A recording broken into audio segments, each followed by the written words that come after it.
अब पुण्यात्माओं, फर्जी सार शब्द जो सतलोक आश्रम मैनेजमेंट हरियाणा वालों के द्वारा गांव गांद्रा जिला रोहतक हरियाणा के जो बसंत सैनी जी हैं, उनका क्या चरित्र है, वो कैसे भगत हैं, उसके विषय में पिछले 2 पार्टों में परमेश्वर ने आपको अच्छे से समझवा दिया है कि किस प्रकार वो दूसरे की भगतमती के साथ में सारनाम लेने के बाद भी रोज मुंह काला करता था। ऐसा व्यक्ति आपको सार शब्द दे रहा है, मतलब दे रहा है, आप इस चीज को ध्यान रखना, दे रहा है, या जो भी उसकी विधि है, जैसा भी इन्होंने अपनी विधि नोट कर रखी है, वो आप लोगों को बता रहा है। लेकिन अब आप लोगों को मालूम पड़ेगा कि हकीकत क्या है। काफी समय पहले एक और कॉल एजेंट समाज में खड़ा हुआ था, जो कि किसी मदन पंथ से संबंधित था। नाम था उसका नितिन रायजादा।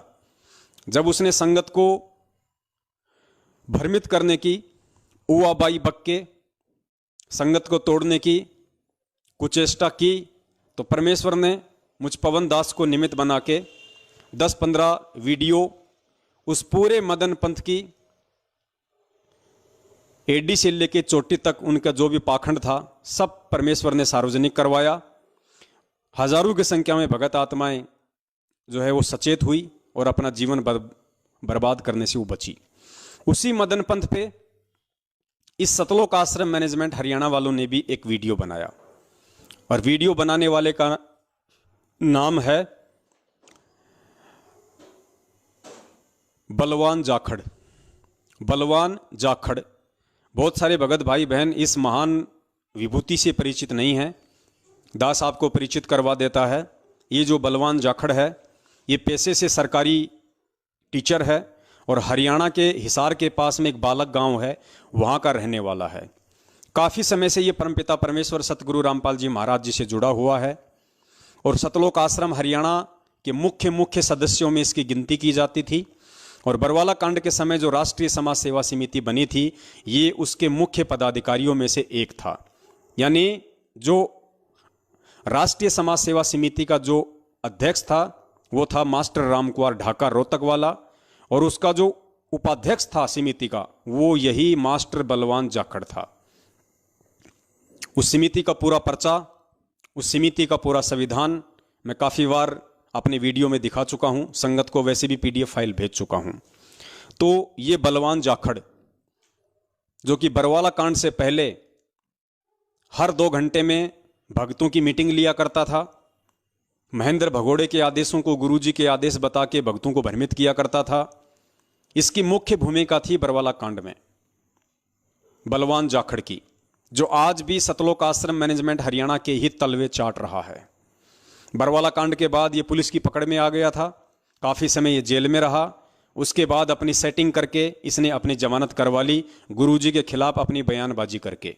क्योंकि जितने भी लोग जेल से बाहर जमानत पे हैं, ये सभी लिखित रूप में गुरुजी के खिलाफ ही बयान दे के बाहर आए हैं कि संत रामपाल जी महाराज जी के आदेश से ही हमने भक्तों को कमांडो बनाया और भक्तों के हाथों में लठ पत्थर और पेट्रोल बम और बंदूकें थमाई। उसके बाद ये सभी लोग आज जमानत पे बाहर हैं, इसलिए हम इन सभी को गुरु गद्दार कहते हैं, काल एजेंट कहते हैं। तो इस मास्टर बलवान जाखड़ ने मदन पंथ के खिलाफ एक वीडियो बनाया था सार शब्द को लेके, कि वास्तव में सार शब्द क्या है। तो पुण्यात्माओं, जब आप इसका एक छोटा सा वीडियो सुनेंगे, लगभग 4 या 5 मिनट का है, तो आप लोगों को अच्छे से समझ में आ जाएगा कि ये सतलोक आश्रम मैनेजमेंट हरियाणा कितना दोगला है, ये लोग कितने महाअज्ञानी हैं, कितने महामूर्ख हैं, कितने मंद बुद्धि हैं। ये अपने आप में सियाने बनने की कोशिश करते हैं, लेकिन इनको 2 कौड़ी का ज्ञान नहीं है। यानी यही बलवान जाखड़ उसी बसंत सैनी के साथ में है। यानी इसमें कोई बड़ी बात नहीं है कि महेंद्र भोगड़ा अगर इस बलवान जाखड़ को भी ये सार शब्द संगत को दान करने का आदेश देता तो ये भी देता, लेकिन उसने बसंत सैनी को आदेश दे दिया, तो बसंत सैनी वो कुक्रम कर रहा है। तो चाहे बसंत सैनी समझो, चाहे बलवान जाखड़ समझो, चाहे महेंद्र भगोड़ा समझो, ये सब एक ही थाली के चट्टे बट्टे हैं। तो बसंत सैनी क्या कर रहा है? संगत को सार शब्द दे रहा है, वर्तमान में पृथ्वी लोक पे सार शब्द दान कर रहा है। और महेंद्र का ये दूसरा हाथ मास्टर बलवान जाखड़ क्या कह रहा है सार शब्द को लेके, जरा इसके विचार सुनिए। आपको मालूम पड़ेगा कि वास्तव में हम भक्तों को तो इन्होंने भेड़ बकरी से भी गई गुजरी श्रेणी का समझ रखा है कि हमें चाहे गोबर को शहद बना के खिला दो, चाहे गोबर को गुड़ बना के खिला दो, चाहे गोबर को गोबर बना के खिला दो। मतलब इनको ये है कि अगर हम मैनेजमेंट वालों ने ये कह दिया कि भाई गुरुजी का आदेश है और ये गोबर खाओ, ये गोबर नहीं ये गुलगुले हैं, तो संगत खा लेगी। इनको इतना विश्वास है संगत की मूर्खता के ऊपर, संगत की अज्ञानता के ऊपर, संगत की मंद बुद्धिता के ऊपर। तो देखिए बलवान जाखड़ जी सार शब्द के विषय में क्या कह रहे हैं कि सार शब्द कहां मिलेगा, सार शब्द कहां दिया जाता है, सार शब्द आत्मा को कहां मिलेगा। 11वां द्वार पार करने के बाद में जो सुरती कमल है वहां पे सार शब्द मिलेगा। तो वो तेरा बाप बसंत सैनी कौन सा 11वां द्वार पार करके सुरती कमल में लोगों को सार शब्द दे रहा है, वो तो इसी पृथ्वी लोक पे रोहतक में बैठ के सार शब्द दे रहा है। तो ये दोगलापन क्यों आ रहा है तुम्हारे अंदर इतना? पुण्यात्माओं आप सुनो, दास को समझने की जरूरत नहीं है, ना दास को ये देखने की जरूरत है। जिस प्रकार हमें गुरुजी अपने सत्संगों में एक छोटी सी एक अंधे की कहानी सुनाते हैं कि एक अंधा व्यक्ति था, वो लालटेन लेके चल रहा था रात के अंधेरे में। अंधा व्यक्ति हाथ में लालटेन लेके चल रहा था। सामने से कुछ बच्चे आ रहे थे खेलते खेलते, युवा। उस अंधे व्यक्ति ने उनकी आवाज सुन के दूर से कहा कि भाई बच्चों ध्यान से आना, जरा धीरे धीरे आना, ध्यान रखना, मैं अंधा हूं। तो उन बच्चों ने कहा कि बाबा एक बात बता, जब तू अंधा है तो फिर हाथ में लालटेन क्यों ले रखी है? तो उसने कहा कि बच्चों तुम्हारे लिए, कि कहीं तुम मेरे अंधे व्यक्ति से टकरा के मेरे देह ही ना तोड़ दो। तो पुण्यात्माओं ठीक इसी प्रकार इस पवन दास को ये सबूत, ये एविडेंस, इनके कर्म कुकर्म जानने और देखने की बिल्कुल भी आवश्यकता नहीं है, 1% भी। ना पहले थी, ना आज है, ना आगे कभी होगी। क्योंकि दास ने तो अपने गुरुदेव को ही आधार बना लिया था, अपने गुरुदेव के सत्संगों को ही आधार बना लिया था। और जो व्यक्ति अपने गुरुदेव को ही अपना सर्वस्व मान लेता है, अपना सर्वस्व उनको सौंप देता है, उसके बाद उस व्यक्ति के मन में, दिलो दिमाग में किसी प्रकार की कोई शंका नहीं रह जाती है कि क्या सत्य है और क्या असत्य है। गुरुजी के परिवार, रिश्तेदार, भाई बंधु, जवाई, कोऑर्डिनेटर, इनकी क्या औकात होती है और एक भगत के जीवन में उन लोगों की क्या इमेज होनी चाहिए, क्या उनकी हैसियत होनी चाहिए, ये सारी बातें एक अच्छे भगत को, सच्चे भगत को सब समझ में आ जाती हैं। तो आप जो भगत भाई बहन हैं, आप जो भी नए नए जुड़े हैं, आप जी इनके षड्यंत्रों से वाकिफ नहीं है, इसलिए आप जी को दिखाना ये बहुत जरूरी है। तो देखिए ये छोटा सा वीडियो मास्टर बलवान जाखड़ का, आप इसकी आवाज से ही पहचान जाएंगे जो पुराने भगत हैं, जो कह रहा है कि 11वां द्वार पार करके और सुरती कमल में सार शब्द दिया जाता है। तो 11वां द्वार पार कब होगा? जब ये आत्मा शरीर छोड़ देगी। तो वो जो बसंत सैनी है, जो बलात्कारी है, वो तो खुद ही नहीं मरा, अभी तो खुद ही जिंदा है, नालायक। तो वो कौन सा 11वां द्वार पार करके सुरती कमल में भक्तों को सार शब्द दे रहा है? तो पुण्यात्माओं समझ जाना आप लोगों के साथ में कितना बड़ा ड्रामा किया जा रहा है। सुनिए। सत साहेब, दोस्तों आज हम आपके सामने एक ऐसी सच्चाई लेकर। देखा दोस्तों क्या शब्द बोल रहा है पुण्यात्माओं? दोस्तों। पुण्यात्माओं ये दास पिछले 7 वर्षों से परमपिता परमेश्वर की सेवा में लगा हुआ है। इस दास ने भाई बहन, माता, बुजुर्ग, इनके अलावा कोई शब्द यूज नहीं किया। और ये सारनामी व्यक्ति लगभग 15-20 साल से गुरुजी की शरण में है, मैनेजमेंट का मुख्य व्यक्ति है, और क्या कह रहा है? दोस्तों। दोस्तों मतलब पुण्यात्माओं अगर इसकी बेटी की उम्र की कोई अगर लड़की अगर ये इसका वीडियो सुनेगी तो ये दोस्तों शब्द उस लड़की के लिए भी यूज हो रहा है। यदि इसकी माँ इस बलवान जाखड़ के इस वीडियो को सुन रही होगी तो ये अपनी माँ को भी दोस्त कह रहा है। यदि इसकी बहन सुन रही होगी तो ये इसकी बहन का भी दोस्त हो गया।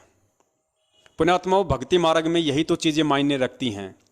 परमात्मा कहते हैं भगत का बोलना, भगत का उठना, भगत का बैठना, भगत का चलना, भगत की दृष्टि जगत से भिन्न हो जानी चाहिए। भाई बहन शब्द कौन सा कम है जो हम दोस्त शब्द का यूज करें? हमें क्या मतलब है दोस्तों शब्द का यूज करने का? तो पुण्यात्माओं, आपने हर एक चीज को बहुत सावधानी से लेके चलना होगा, हमसे किसी प्रकार की कोई त्रुटि परमेश्वर के मार्ग में ना हो। सत साहेब। दोस्तों, आज हम आपके सामने एक ऐसी सच्चाई लेकर आए हैं जिसको जानना आपके लिए बेहद ज़रूरी है। दोस्तों, अध्यात्म के नाम पर लोगों की आस्था के साथ, भावना के साथ और लोगों के जीवन के साथ खिलवाड़ करते हुए नकली पंथों और गुरुओं द्वारा ठगा जाना कोई नई बात नहीं है। इसी कड़ी में आजकल कबीर साहिब के नाम पर बहुत सारे नकली पंथ चले हुए हैं। अपनी अज्ञानता को अनदेखा करके वह अपने आप को सर्वश्रेष्ठ सिद्ध करने में लगे हुए हैं। इनमें से एक है मदनपति जी का पंथ। इस पंथ से प्रभावित कुछ अज्ञानी लोग जो काल के जाल में फंस चुके हैं, उनके विचार और उनके अज्ञानता का सतर इतना गिर चुका है कि कबीर साहिब जी की वाणियों के अर्थ का अनर्थ कर भोले श्रद्धालुओं को भ्रमित करने की कुचेष्टा कर रहे हैं।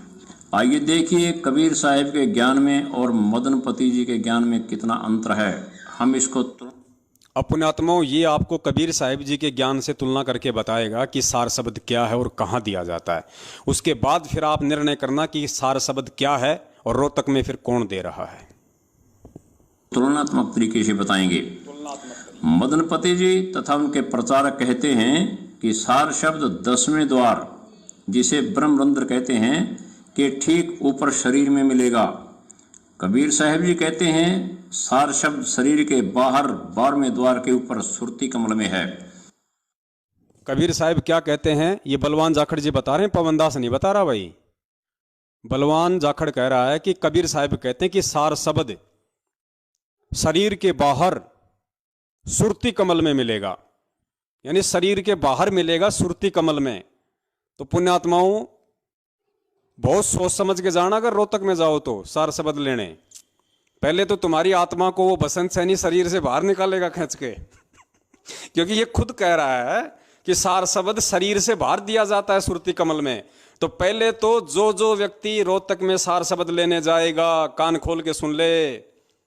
पहले तो वहां पे बैठे हुए मैनेजमेंट के गुंडे हाथों में चाकू, कैंची, हथियार, नट, पेचकस, पिलास लेके, पहले तो जिसको सार शब्द चाहिए उसके शरीर से उसकी आत्मा को बाहर निकाला जाएगा। उसके बाद उस आत्मा से वो सुरती कमल निकाला जाएगा और फिर आप लोगों को सार शब्द दिया जाएगा। और फिर गारंटी नहीं है, क्योंकि इनको केवल अभिमन्यु की तरह चक्रव्यूह के अंदर दाखिल होने का पता है, बाहर निकलने का नहीं पता। ये इनको केवल तुम्हारी आत्मा को किसी भी तरीके से शरीर से बाहर निकालने का पता है, वापस अंदर डालने का इनको ज्ञान नहीं है। ध्यान रख लेना, फिर वहीं गधे कुत्ते बन के घूमते रहोगे सार शब्द लेके भी। तो ध्यान रखना भाई साहब क्या बोल रहे हैं। और आप लोगों के पास ये पॉइंट है, आप इनसे सवाल जवाब कर सकते हो अच्छे से ठोक बजा के कि भैया सार शब्द तो शरीर छोड़ने के बाद मिलता है ना, फिर रोहतक में क्यों दिया जा रहा है? ऊपर शरीर में मिलेगा। कबीर साहिब जी कहते हैं सार शब्द शरीर के बाहर 12वें द्वार के ऊपर सुरती कमल में है।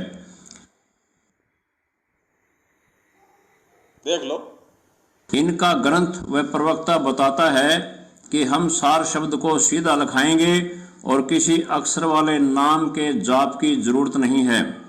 सार शब्द प्राप्त होने के बाद उसमें सुरती लगानी है, सुरती को सार शब्द से जोड़ना है। ऐसा अभ्यास करने से एक दिन आपको सार शब्द परमात्मा का साक्षात्कार होगा। इसके बाद आपका स्वरूप परमात्मा जैसा हो जाएगा।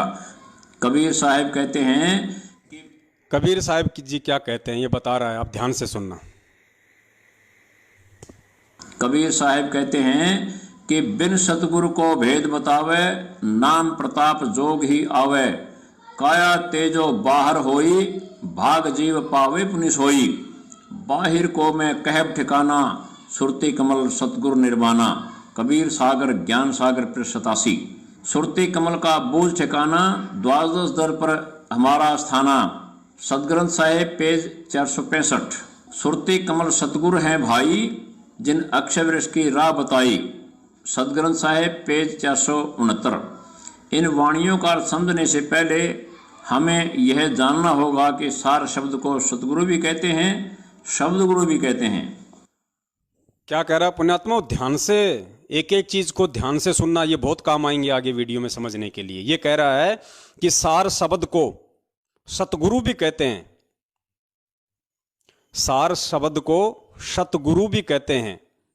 यानी वो जो बसंत सैनी है वो भक्तों को सतगुरु दे रहा है, यानी गुरुजी नहीं दे सकते। पुण्यात्मा विचार करना इन बातों पे। सार शब्द को क्या कहते हैं? सार शब्द को सतगुरु भी कहते हैं। अब ये मंद बुद्धि प्राणी इन बातों को नहीं समझ पा रहे कि शरीर से बाहर निकलना क्या है, 11वां द्वार के बाद में सुरती कमल क्या है। ये परमात्मा दास को निमित्त बना के आप जी को आगे समय रहा तो आज इसी वीडियो में आप जी को समझवाएंगे कि ये सारी जो प्रोसीजर है, जो प्रक्रिया है, ये क्या है। लेकिन ये अपनी मंद बुद्धि के चलते जो ड्रामा शुरू इन्होंने कर दिया, दास तो उससे आपको अवगत करवा रहा है। जब शरीर छोड़ने के बाद 11वें द्वार पार करके सुरती कमल में सार शब्द मिलता है तो रोहतक में बसंत सैनी क्या दे रहा है शरीर में। तो ध्यान से सुनिए, ये कह रहा है कि सार शब्द को ही सतगुरु कहते हैं। ये हकीकत है, ये सत्य है, क्योंकि वाणियां ये परमेश्वर की ले रहा है, जो झूठ नहीं है। लेकिन ये समझ नहीं पा रहे इन सब बातों को। तो आपने ये पॉइंट ध्यान रखना है कि सार शब्द को सतगुरु भी कहते हैं, यानी जो सार शब्द है वही असल में सतगुरु है। पूज्य गुरुदेव जी कहते हैं ना कि हम हैं शब्द शब्द हम माही, हमसे भिन्न और कछु नाही। सार शब्द यानी जो सतगुरु का, उस परमेश्वर का जो शब्द रूप है, उसको ही सार शब्द कहते हैं। और वो कौन दे रहा है? बसंत सैनी। ध्यान से सुनते रहिए। हमें यह जानना होगा कि सार शब्द को सतगुरु भी कहते हैं, शब्द गुरु भी कहते हैं। एक वाणी और सुनिए। देही को सतगुरु कहे, यह सब धूंधर ज्ञान, 4 दाग आवे नहीं, वाकु सतगुरु जान। इन वाणियों में कबीर साहेब व गरीबदास जी महाराज यह समझाना चाहते हैं कि सतगुरु या सार शब्द का मूल ठिकाना सुरती कमल में है, जो 12वें द्वार के पार सतलोक में है। इन वाणियों से प्रमाणित हो गया है कि सार शब्द 12वां द्वार पार करके सतलोक में सुरती कमल में है। पुण्यात्मा ये क्या बोल रहे हैं, इनको खुद को नहीं पता। ये क्या कह रहा है कि सार शब्द कहाँ है? 12वां द्वार पार करके सुरती कमल में सतलोक में है। तो अब आप ये सोचो कि फिर वो बसंत सैनी सार शब्द रोहतक में क्यों दे रहा है? जब सार शब्द 12वां द्वार पार करके सुरती कमल में सतलोक में है, तो रोहतक में सार शब्द क्यों दिया जा रहा है? क्या रोहतक सतलोक है? आप ध्यान से सुनना इनकी एक एक उआबाई को। कि सतगुरु या सार शब्द का मूल ठिकाना सुरती कमल में है, जो 12वें द्वार के पार सतलोक में है। इन वाणियों से प्रमाणित हो गया है कि सार शब्द 12वां द्वार पार करके सतलोक में सुरती कमल में है। जब तक हमारी सुरती वहां नहीं पहुंचेगी तब तक सार शब्द की झलक स्वप्न में भी नहीं मिलेगी। जब तक हमारी सुरती वहां नहीं पहुंचेगी तब तक सार शब्द की झलक स्वप्न में भी नहीं पहुंचेगी। तो जो भेड़ बकरियों को रोहतक में सार शब्द दिया जा रहा है या जिनको दे दिया गया है, उनमें से किस किस की सुरती सतलोक में पहुंच गई, ये आप लोग मालूम कर लेना। यदि आपके आसपास किसी ने सार शब्द ले लिया हो तो, और उससे 2 कदम दूर रहना, क्योंकि उसकी सुरती ऑलरेडी सतलोक में पहुंच चुकी है। ध्यान रखना, उसको आप जी टच मत कर देना, नहीं तो करंट मारेगा बहुत भयंकर, क्योंकि उसका अपना कुछ नहीं है, उसका सब कुछ सतलोक में जा चुका है। से प्रमाणित हो गया है कि सार शब्द 12वां द्वार पार करके सतलोक में सुरती कमल में है। जब तक हमारी सुरती वहां नहीं पहुंचेगी तब तक सार शब्द की झलक स्वप्न में भी नहीं मिलेगी है। अब आप स्वयं निर्णय करें कि सार शब्द ब्रह्मरंध्र अर्थात 10वें द्वार में है या 12वें द्वार को पार करके सतलोक में है। आपके सामने प्रमाण सहित निर्णय हो गया है कि सार शब्द 12वें द्वार के पार है, जो कबीर साहब ने बताया है। 11वें के बाद 12वें द्वार में जो आदि नाम अक्षर है, उसको भी अजपा विधि से सुरती निरीति से अजपा जाप किया जाएगा, तब वह 12वां द्वार खुलेगा। तब जाकर सार शब्द प्रकट होता है। सार शब्द कोई आलू प्याज नहीं है, जहाँ मर्जी वहाँ मिल जाएगा। सार शब्द को प्राप्त करने के लिए कबीर साहिब जी की वाणी में कहते हैं, सतनाम स्वपन में सोसे, ज्यों माता बालक को पोसे। जब लग भक्ति अंग अंग नहीं समावा, तब लग सार शब्द कैसे को पावा। कबीर सागर मुक्ति बहुत पेश बेहतर। इस वाणी में कबीर साहिब जी कह रहे हैं कि सतनाम की अत्यधिक भक्ति होगी और भक्ति अंग अंग में समाएगी। जैसे काम करते करते माँ अपने बच्चे पर ध्यान रखती है, एक पल के लिए भी नहीं भूलती, ऐसे सतनाम का जाप करने से सार शब्द मिलता है। सार शब्द कब और कैसे मिलता है, इसे बंदी छोड़ सतगुरु रामपाल जी महाराज के मुख कमल से भी सुनिए। आपने सतगुरुदेव जी के मुख कमल से सुन लिया है तथा कबीर साहब जी की वाणियों से भी सिद्ध हो गया है। अब तो कोई भ्रम नहीं रहना चाहिए। जब सार शब्द मिल जाएगा, फिर हमें उसका सुमिरन सुरती नृत्य से करना है। सार शब्द का ज्यादा सिमरन करने से दिव्य दृष्टि खुलने पर सतलोक में बजने वाली धुन तथा सतलोक के सभी नज़ारे दूरबीन की तरह ऐसे दिखेंगे जैसे खगोल शास्त्री दूरबीन के माध्यम से करोड़ों किलोमीटर दूर हो रही खगोलीय घटनाओं को यहाँ बैठे बैठे देख लेते हैं। इसी तरह यहीं बैठे दिव्य दृष्टि से ही परमात्मा के दर्शन होंगे। उसके बाद जीव को हमेशा के लिए जन्म मरण से छुटकारा मिल जाएगा। देखा पुण्यात्मा इनकी हुआ भाई कि सार शब्द मिलने के बाद में यहीं से परमात्मा के दर्शन होने लग जाएंगे, दिव्य दृष्टि मिल जाएगी दूरबीन की तरह, जैसे कोई ब्रह्मांड में देख लेता है। ऐसे ही ये सार शब्द मिलने के बाद में जीव को यहीं बैठे बैठे परमात्मा के दर्शन होने लग जाएंगे। अर्थात आप लोग समझे नहीं समझे, यानी अभी तक तो ना ही सतलोक आश्रम मैनेजमेंट हरियाणा को और ना ही किसी संगत वाले को संत रामपाल जी महाराज जी में परमात्मा दिखाई दे रहा है। संत रामपाल जी महाराज जी में यानी अपने सतगुरु में इनको परमात्मा नहीं दिखाई दे रहा। ये कह रहे हैं कि परमात्मा तो बैठे बैठे तब दिखाई देगा जब इस सार शब्द मिल जाएगा, फिर दिव्य दृष्टि खुल जाएगी, फिर यहीं बैठे बैठे पृथ्वी लोक पे बैठे बैठे जो कबीर में जो परमात्मा बैठा हुआ है, वहां पे सतलोक में जो कबीर परमात्मा बैठा हुआ है, फिर वो दिखाई देने लग जाएगा। अरे तो नालायको, फिर तुम्हारा गुरु कौन है? फिर तुम्हारा गुरु परमात्मा नहीं है क्या? गुरु जी क्या कह रहे हैं बार बार सत्संगों में कि आपने इस दास को परमात्मा मानना पड़ेगा, आपने इस दास को ही परमात्मा मानना पड़ेगा। अब बताओ, ये इस परमात्मा को छोड़ के और कह रहे हैं कि सार शब्द मिलने के बाद तो फिर हमें परमात्मा के दर्शन होंगे। तो आज से पहले तुम किसके दर्शन कर रहे हो? तो पुण्यात्माओं बताओ, इन लोगों को कैसे सद्बुद्धि आ सकती है? परमात्मा अपनी वाणी में क्या कहते हैं कि कबीरा दर्शन साधु का और मुख पे बसे सुहाग, दर्श उन्हीं को होते हैं जिनके पूर्ण भाग। फिर परमात्मा कहते हैं कि कबीरा दर्शन साधु का, परमात्मा आवे याद और लेखे में वाही घड़ी, बाकी का समय बर्बाद। अरे खुद परमात्मा धरती पे बैठा हुआ है, तुम सबसे बड़ी गलती यही तो कर रहे हो। तुम्हारा तो प्रथम नाम भी काम नहीं करेगा जब तक तुम अपने गुरु में परमेश्वर के दर्शन नहीं करोगे। तो पुण्यात्माओं, वो लोग भी महामूर्ख हैं जो मात्र अपनी दिव्य दृष्टि खुलने के लिए और उस परमात्मा के दर्शन करने के लिए और ये सार शब्द के चक्कर में पड़े हुए हैं। और जहां तक मेरा आइडिया है, इनके इस फर्जी सार शब्द से तो तुम दिव्य दृष्टि तो छोड़ो, तुम्हारी आंखों की दृष्टि और चली जाएगी। नालायकों, तुम कहां दिव्य दृष्टि के चक्करों में पड़े हुए हो। और सुनिए पुण्यात्माओं, इसकी वाह भाई आगे परमात्मा के दर्शन होंगे, उसके बाद जीव को हमेशा के लिए जन्म मरण से छुटकारा मिल जाएगा। वाणी में कहा है, दिव्य दृष्टि खुली हमारी, सार शब्द से टोया वो, गरीबदास गायत्री लापी, शीश पीठ यम रोया हो। सदग्रंथ साहिब पेज 946। इस वाणी में गरीबदास जी समझा रहे हैं, जब सार शब्द की ज्यादा कमाई हो जाएगी तो सार शब्द के द्वारा हम परमात्मा को प्राप्त कर पाएंगे और काल शीश पीट कर रोता रह जाएगा। तो साथियों, मदनपति पंथ वालों को सार शब्द की परिभाषा का भी पता नहीं तथा इन्हें सार शब्द की भनक भी नहीं है, ना मिल सकती। ये सार शब्द को शरीर के अंदर 10वें द्वार के ऊपर बता रहे हैं, जबकि कबीर साहिब जी ने 12वें द्वार को पार करके सतलोक में सुरती कमल में सार शब्द बताया है। अपने आत्माओं, इसीलिए गुरुदेव बार बार अपने सत्संगों में कहते हैं कि पंडित और मसालची दोनों सूझे नाही, औरा न करे चांदना रह आप अंधेरे माही।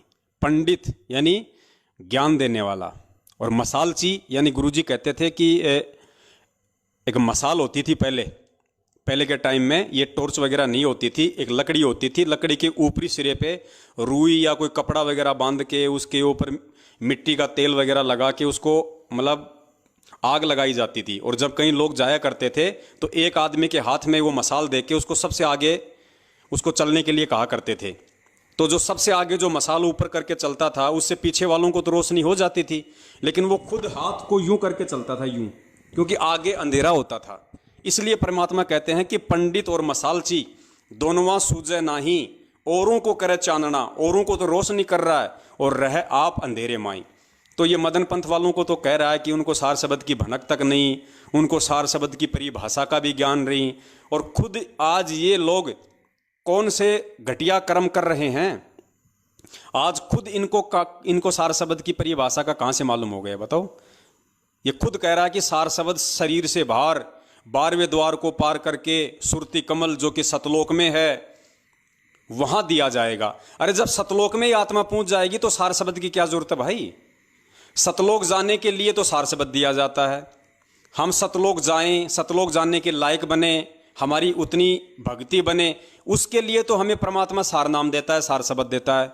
और ये कह रहा है कि सार शब्द तो सतलोक जाने के बाद मिलेगा। अरे जब सतलोक में ही पहुंच गए तो सार शब्द की क्या जरूरत है भाई।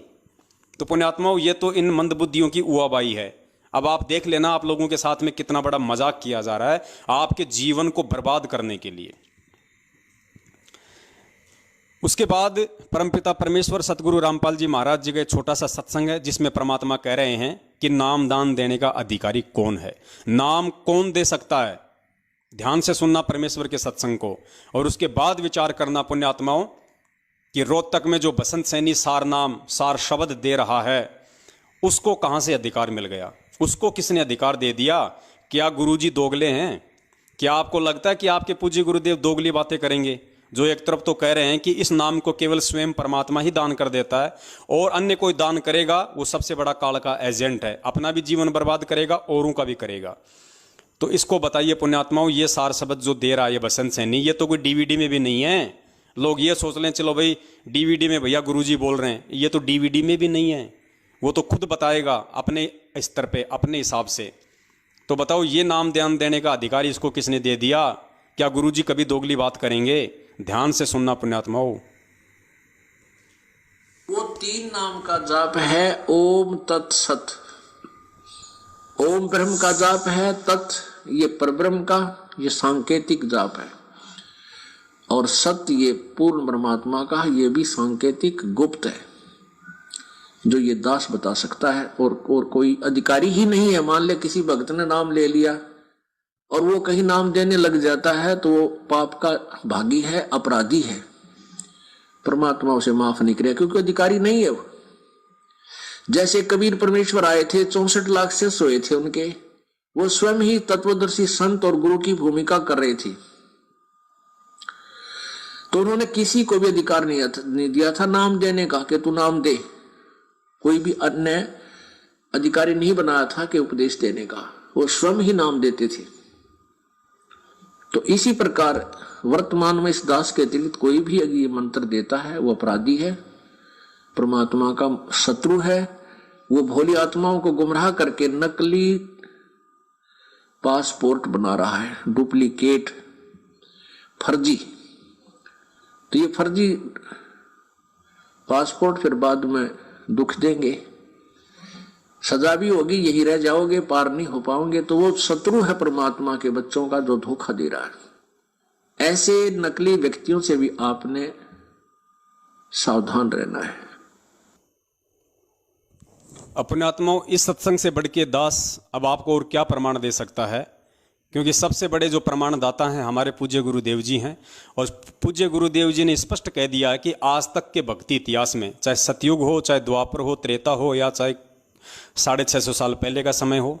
परमेश्वर ने उन पहले के युगों में भी स्वयं ही गुरु बन के, तत्वदर्शी संत बन के नाम दिया। किसी को भी नाम दीक्षा देने का थर्ड पर्सन को आदेश नहीं दिया।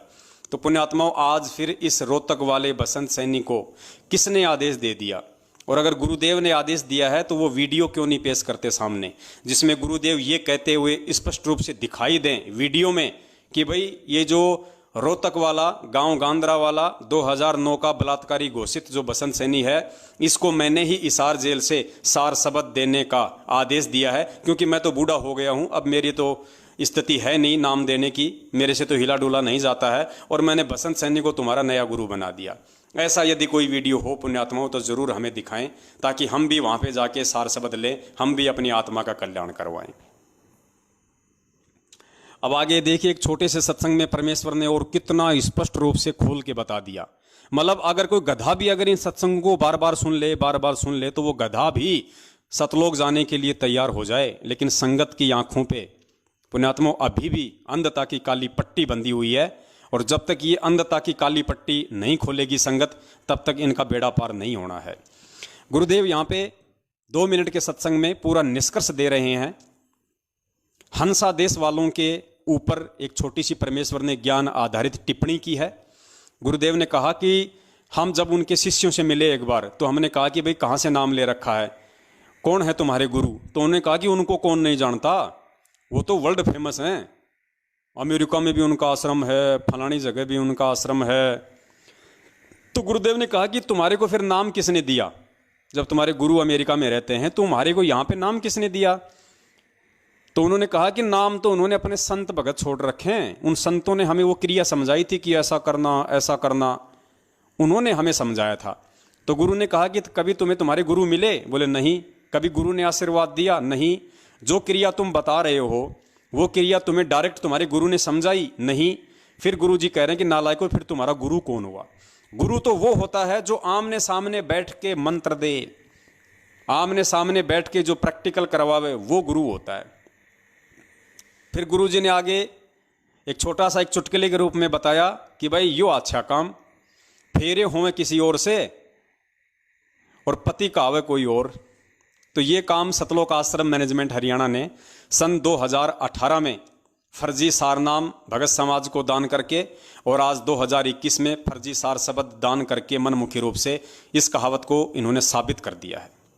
सुनिए पूज्य गुरुदेव जी के मुख कमल से। अब यहाँ देखना, इन केसेस बहुत आए हमारे पास।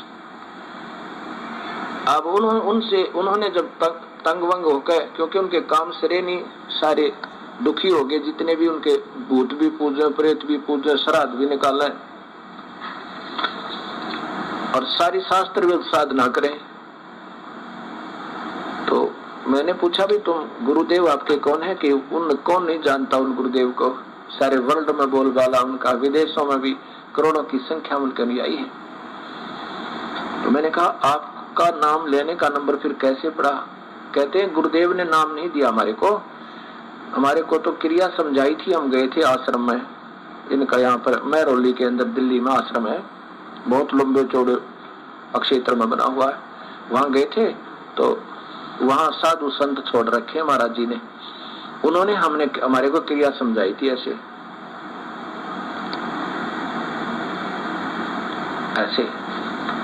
ये 4 क्रिया दी थी। गुरु जी को से आप मिले हो या उन्होंने आपको डायरेक्ट ऐसी क्रिया करवाई है कि नहीं? फिर आपके गुरुजी कौन हुए? गुरुजी तो वो है जो प्रैक्टिकल करवावे और आमने सामने मंत्र देवे। गुरुजी बैठे अमेरिका में, वो तो बैठे अमेरिका में महात्मा जी, और नाम देव थर्ड पर्सन, और गुरुजी वो, ये बहुत बढ़िया बात भाई। फेरे हुए किसी था और पति कोई और, ये कभी आज तक सुना है किसी ने? अब जो और संत अभी आए हैं भक्तात्मा हमारे पास, इस परिभाषा प्रभु की सुनकर, वो कहते हैं जी वो तो पहले तो ऐसा किया करते थे, अब तो स्वयं ही क्रिया बताते हैं, अब किसी के माध्यम से नहीं बताते। उनको पता लग गया होगा कि ये तो सब ऐसे ऐसे कहानी हो रही है और फिर ये तो मर्यादा भंग हो रही है, फिर वो स्वयं क्रिया देने लग गए। तो पुण्यात्माओं, इस सत्संग के बाद में कुछ भी पीछे नहीं रह जाता है कि भगत समाज के साथ में काल एजेंट सतलोक आश्रम मैनेजमेंट हरियाणा कितना बड़ा गिल्ली डंडे का खेल खेल रहा है, किस प्रकार से उनको भ्रमित किया जा रहा है। गुरुजी कह रहे हैं कि गुरु बैठे अमेरिका में, नाम दे रहा कोई थर्ड पर्सन। अब गुरुजी बैठे हिसार जेल में, नाम दे रहा कोई थर्ड पर्सन। तो पुण्यात्माओं, कल को यदि आपसे कोई सवाल करेगा तो ऐसा आप किसी से कहोगे भाई मेरे को तो सौर शब्द मिल गया, सौर शब्द मिल गया। वो कहेगा भाई किसने दिया? भाई हमारे गुरुजी ने दिया। कहाँ है तुम्हारे गुरुजी? भाई गुरुजी जेल में बैठे। फिर सौर शब्द किसने दिया? गुरुजी ने भगत छोड़ रखे हैं, संत छोड़ रखे हैं, बहुत बड़ा आश्रम है गुरुजी का रोहतक में। फिर वो अगर ये बात कहे, वाह भाई वाह, गुरु बैठा जेल में, सार शब्द दे रहा कोई थर्ड पर्सन, बताओ फेरे हुए किसी से और पति कहावे कोई और, हमने कदे सुना न कदे देखा। तो पुण्यात्माओं, तुम क्या जवाब दोगे उन लोगों को? क्योंकि गुरुदेव स्पष्ट कर चुके हैं अपने सत्संग के माध्यम से कि इस विधि से नाम नहीं दिया जाता, और इस विधि से जो कोई फर्जी नाम देगा वो खुद अपना भी जीवन नाश कर रहा है और साथ में उन भोली आत्माओं का भी जीवन नाश कर रहा है। अब पुण्यात्माओं, हम आगे बढ़ते हैं परमेश्वर के ज्ञान आधार से। अब हम थोड़ी सी और चर्चा करेंगे। आदरणीय नामदेव जी का एक शब्द है, एजी सार शब्द मोहे पाया। परमपिता परमेश्वर जी के आशीर्वाद से, उनके द्वारा बख्शी गई सद्बुद्धि आधार से आपका ये छोटा सा भाई पवन दास आप जियों को ये जो शब्द है, इस शब्द का जो मर्म है, जो निष्कर्ष है, उसको परमेश्वर के आशीर्वाद से क्षमा आधार से समझाने का पूरा प्रयास करेगा।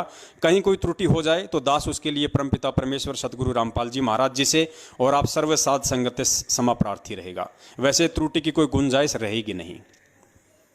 तो पुण्यात्माओं, अब हम बात करते हैं सार शब्द की। तो जैसा कि हमने कल वीडियो में जिक्र किया था पार्ट 2 में कि सार शब्द कोई भी भिन्न चीज नहीं है। गीता जी का विधान है, वो फाइनल है, अटल है, ओम तत्सत इति निर्देश है। केवल 3 ही मंत्र हैं जाप करने के, इसके अलावा चौथा कोई मंत्र नहीं है। और वो तीसरा मंत्र है सार नाम, जिसको सार शब्द भी कहा जाता है। लेकिन पुण्यात्माओं, एक स्थिति इस भक्ति मार्ग में ऐसी आती है जिसको जैसे गुरुदेव कहते देते हैं कई बार कि भाई वो शब्द जो है वो प्रकट होगा, वो शब्द प्रकट होगा, उस शब्द का लखाव होगा। गुरुजी ने ये कभी नहीं कहा कि वो मंत्र है। शब्द के लिए गुरुजी ने कभी भी नहीं कहा कि वो मंत्र है। सार नाम तक ये तीनों मंत्र हैं। प्रथम नाम, शतनाम, सार नाम, तीनों जाप करने के मंत्र हैं। इनकी विधि डिफरेंट है। वो गुरुदेव जिसको नाम उपदेश देते हैं उसी को बताते हैं। उसके बाद पुण्यात्माओं, सार शब्द है। और सार शब्द क्या है? ये लोग परमेश्वर की वाणियों का हवाला तो ले रहे हैं मैनेजमेंट वाले या अन्य नकली संत और महंत, लेकिन ये समझ नहीं रहे कि वास्तव में सार शब्द क्या है। और सार शब्द को पुण्यात्माओं वही समझ सकता है जिसके ऊपर गुरुदेव की विशेष कृपा हो, मेहर हो।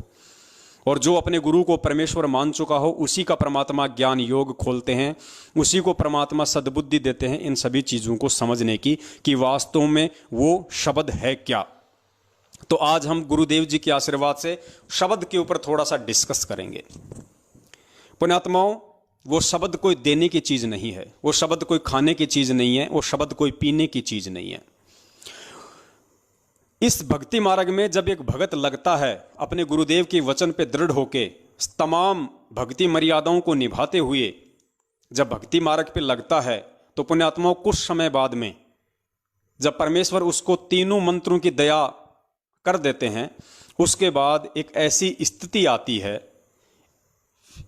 एक ऐसा समय आता है उस भगत के जीवन में जब उसको ये दुनिया, उसको ये संसार, उसको बिल्कुल नकली लगने लग जाता है, उसको बिल्कुल आसार लगने लग जाता है। उसको ना अपनी बीवी अच्छी लगती है, ना उसको अपने बच्चे अच्छे लगते हैं, ना उसको अपने यार दोस्त और रिश्तेदार अच्छे लगते हैं, ना उसको कार, कोठी, मकान, बंगले और अपने जो बिजनेस उसने सेट कर रखे हैं वो उसको अच्छे लगते हैं, ना उसको कानों में, हाथ में, अंगुलियों में, नाक में, माथे पे, गले में किसी प्रकार का सोना, चांदी या नकली आभूषण कुछ भी पहनना उसको अच्छा नहीं लगेगा। उसको ये भी नहीं मालूम कि मैं इन कपड़ों को मैंने ये प्रेस करके पहनना है या मैंने वैसे ही इनको पहन लेना है। नहाने के बाद वो भूल जाता है कि मुझे शीशे में मुंह देखना है, मुझे अपने बाल संवारने हैं, उसको कुछ नहीं पता रहता। कहने का मतलब है ये नहीं कि भाई कोई भगत जो है अपने मल की बाल ना कटवाए या अपने बाल ना संवारे या अपने जो है ये कपड़े लत्तों को साफ करके ना पहने। मेरा मतलब वो नहीं है। मेरा मतलब ये है कि वो उनकी इन चीज़ों में रुचि नहीं रहेगी। जैसे पहले हम लोगों को दिखावे के लिए अच्छे अच्छे कपड़े पहनते थे, बढ़िया बढ़िया अच्छी अच्छी वाली कटिंग करवाते थे, आईब्रो वगैरह करवाते थे, तरह तरह की अंगूठियां पहनते थे, उनमें नग और हीरे जड़वाया करते थे, कई प्रकार के परफ्यूम लगाया करते थे लोगों को इम्प्रेस करने के लिए। काम धंधे पे जाते थे, मन में ये रहता था कि देखो मैंने छोटी सी उम्र में इतना बड़ा धंधा सेट कर दिया, मेरे साथ वाले तो अभी भी गाँव में चक्री काट रहे हैं।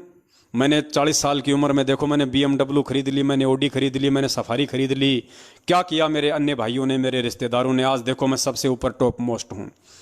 ये सारी चीज़ें जो पहले हमारे जीवन में थी अज्ञानता के चलते, ये बिल्कुल मिट जाएंगी। परमात्मा कहते हैं यो गुरु ज्ञान विज्ञान वाणी जीवित ही जग में मरो। जीवित ही जग में मरने का मतलब गुरुजी ने बताया कि सिवाय उस परमपिता परमेश्वर जो तुम्हारा सतगुरु है, उनके चरण कमलों के अलावा और उनके द्वारा जो भक्ति तुम्हें दे दी गई है, उस भक्ति के अलावा तुम्हें दुनिया में हर चीज़ आसार नजर आएगी, फीकी फीकी नजर आएगी।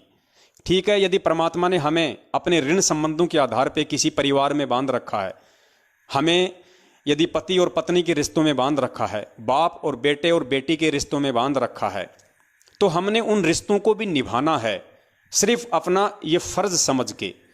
जबरदस्ती नहीं कि मैं नहीं करूंगा तो बच्चे नहीं पढ़ पाएंगे, मैं नहीं कुछ करूंगा तो बच्चे नहीं पढ़ पाएंगे, मैं कल को मर गया तो मेरे पीछे से मेरे बच्चों का क्या होगा। ये सारी चीजें उसके दिलो दिमाग से निकल जाएंगी। ऐसी स्थिति उस भगत आत्मा की एक समय इस भक्ति मार्ग पे आ जाएगी। उसको हर नारी में अपनी बहन बेटी दिखाई देगी, खुद की औरत में भी उसको अपनी बहन के ही उसको दर्शन होंगे।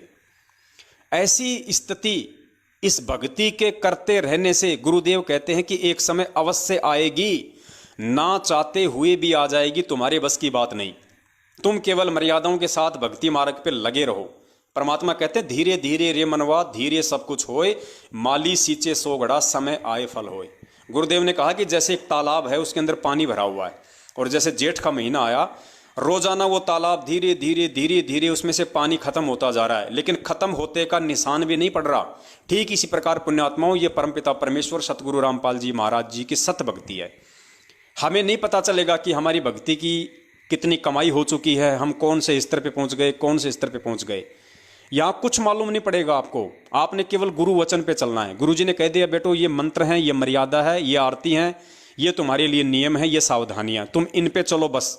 बाकी किसी भी नकली संत महंत या व्यक्ति की बातों में मत आना कि हमारा गुरु तो जाते ही हमारे को वो दिखा देता है, हम तो आंख नाक बंद करते, हमारे को तो धुन सुनाई देती है, हमारे को तो दिव्य दृष्टि खुल गई।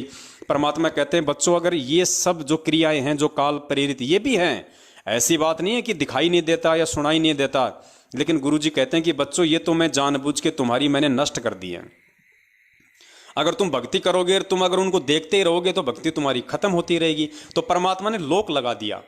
पुण्यात्माओं, हमें प्रथम जो 7 मंत्र दिए जाते हैं, प्रथम जो 7 मंत्र दिए जाते हैं, बीच के जो 5 मंत्र हैं जो देवी देवताओं के हैं, उन सबसे ऊपर और सबसे लास्ट में परमपिता परमेश्वर सतगुरु रामपाल जी महाराज जी का मंत्र है, स्वयं उस कबीर परमेश्वर का मंत्र है। तो परमात्मा ने उन 5 मंत्रों को लोक कर दिया। ऊपर भी स्वयं परमात्मा बैठ गया, नीचे भी परमात्मा बैठ गया, क्योंकि मालिक को पता था कि ये बच्चे हैं, जब तक इनको ज्ञान अच्छे से नहीं होगा ये अपनी भक्ति कमाई को बर्बाद करेंगे, किसी को गाली निकाल के, किसी को बद्दुआ दे के, किसी को दुआ दे के। तो परमेश्वर ने इन 5 मंत्रों को लोक लगा दिया, ऊपर नीचे खुद परमात्मा बैठ गया। जैसे बहुत सारे मोबाइल होते हैं ना, उनमें केवल इनकमिंग होती है, आउटगोइंग नहीं होती। आप केवल इनकमिंग होती है, फोन आ सकता है, आप सुन सकते हो, आप फोन नहीं कर सकते। इसी प्रकार ये जो प्रथम मंत्र है, ये परमेश्वर ने हमें इनकमिंग दी है। हम जितना इनका जाप करेंगे हमारी भक्ति कमाई जमा होगी, हम इस कमाई को बर्बाद नहीं कर सकते। ये परमेश्वर ने आप और हमारे लिए ये दया की, ये मेहर की, ताकि ये नालायक, क्योंकि अगर इनको थोड़ा सा भी कुछ अगर ऐसा लगा कि तू तो ऐसा कर सकता है, तेरे बोलने से ऐसा हो सकता है, तो हम 2 कोटि के जीव हैं, हम ना चाहते हुए भी उन चीज़ों का दिखावा करना शुरू कर देंगे और हम गुरु मर्यादा से दूर हो जाएंगे, और जितनी हमने हवा भरी है इन मंत्रों का जाप करके वो हवा निकलनी शुरू हो जाएगी। तो परमात्मा ने ऊपर नीचे स्वयं बैठ के मंत्रों के रूप में लोक लगा दिया। अब हमारी भक्ति कमाई बर्बाद नहीं हो सकती, केवल बने ही बनेगी, और हमें दिखाई भी नहीं देगी, हमें दिखाई भी नहीं देगी, हमें महसूस भी नहीं होगा एक व्यक्ति हो सकता है 10 साल तक नाम लेने के बाद भी रोजी रोटी के लिए अपने जीवन में मारामारी करता रहे, तो वो ये सोचेगा कि यार कहाँ भक्ति हो रही है, क्या हो रही है, लेकिन वो भक्ति उसकी जमा हो रही है सूक्ष्म रूप में, उसको दिखाई नहीं देगी। रोजी रोटी तो उसका पिछला संस्कार है।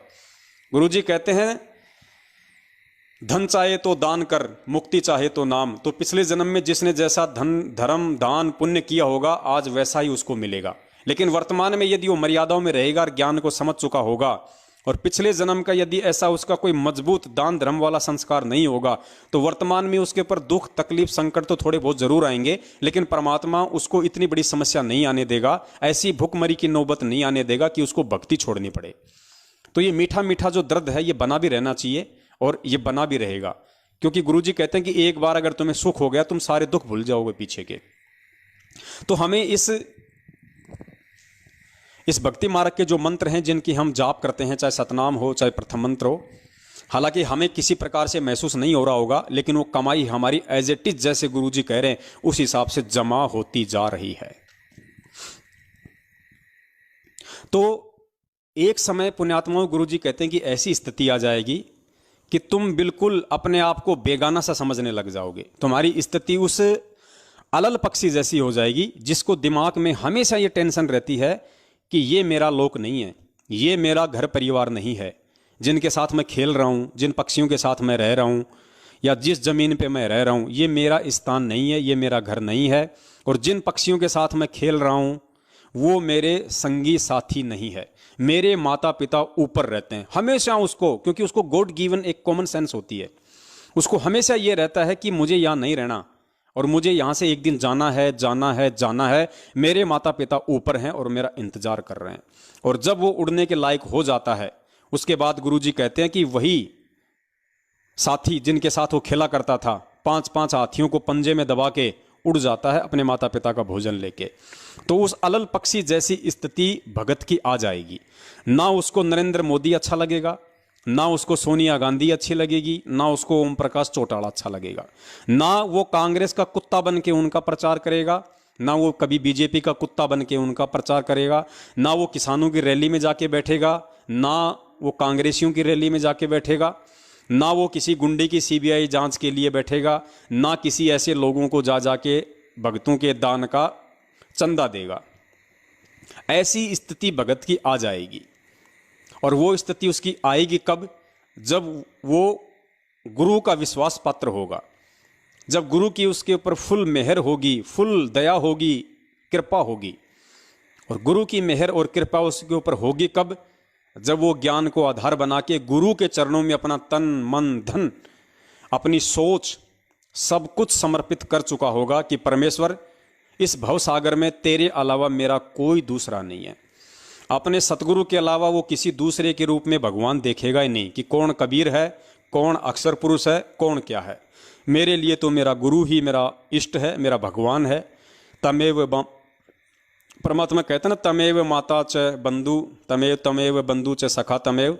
ऐसी वाणी है परमात्मा की। सब कुछ, सब किसी के दर्शन वो अपने गुरु में करेगा। तो पुण्यात्माओं, जब जिस जीव की ऐसी स्थिति हो जाएगी, जो जीवित मर चुका होगा गुरु ज्ञान आधार से, अपना सब कुछ अपने गुरुदेव को समर्पित कर चुका होगा, उसका भाव, उसकी श्रद्धा, उसका लगन, और यदि उसका लोभ और लालच और उसका स्वार्थ भी यदि किसी चीज में इस पृथ्वी लोक पे होगा तो अपने गुरु के चरणों में होगा। वो उसका सबसे बड़ा लालच अपना आत्म कल्याण होगा। अगर उसका सबसे बड़ा कोई स्वार्थ होगा तो भी अपना आत्म कल्याण होगा। पुण्यात्माओं, ऐसी आत्मा को वो परमात्मा फिर अपना लखाव करवाता है। ऐसी आत्मा पे वो परमात्मा खुश होके, वो प्रसन्न होके, फिर वो परमात्मा उस आत्मा को अपना लखाव करवा देता है कि इसकी बची कुछी जो कसर है वो भी मैं निकाल दूं इस पुण्यात्मा की, कि मैं कौन हूं, तेरे सतगुरु के रूप में मैं कौन हूं, तेरे गुरु के रूप में मैं कौन हूं। उस आत्मा को फिर वो सतगुरु अपना, उस आत्मा के अंतःकरण में वो सतगुरु फिर अपना लखाव करवा देता है। वो सतगुरु उस आत्मा के अंतःकरण में साक्षात जाके वो बैठ जाता है, वो प्रकट हो जाता है। और उस आत्मा का फिर बचा खुचा जितना भी जो भ्रम है वो सारा निवारण हो जाता है। क्योंकि ये, जैसे मैं पवनदास हूं, मैं एक आत्मा हूं, और सब कुछ यदि मैंने अपने परमेश्वर को सौंप दिया तो फिर वो परमात्मा मेरे अंतःकरण में वो प्रकट हो जाएगा, मेरे हृदय कमल में आके वो परमात्मा बैठ जाएगा, समा जाएगा। और जब वो परमात्मा अपने वास्तविक उस शब्द रूप में जब मेरे अंदर समा जाएगा, मेरे अंतःकरण में समा जाएगा, तो परमात्मा मेरी दिव्य दृष्टि भी खोल देगा।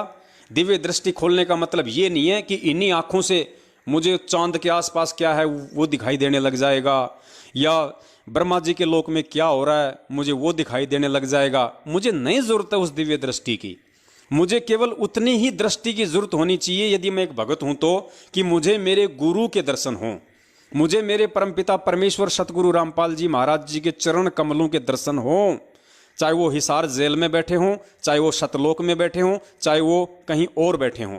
और यदि 2 दिन 4 दिन के लिए मैं उनसे दूर हो गया, घर आ गया सत्संग छोड़ के, तो सदा मेरा ध्यान, मेरी सोच वो मेरी दिव्य दृष्टि है, जो मैं अपने मन में अपने गुरुदेव की जो कल्पना मैंने बना रखी है कि गुरुदेव जी इस समय क्या कर रहे होंगे, इस समय गुरु जी सत्संग कर रहे होंगे, इस समय गुरु जी भक्तों को आशीर्वाद दे रहे होंगे, इस समय गुरु जी भंडारा कर रहे होंगे।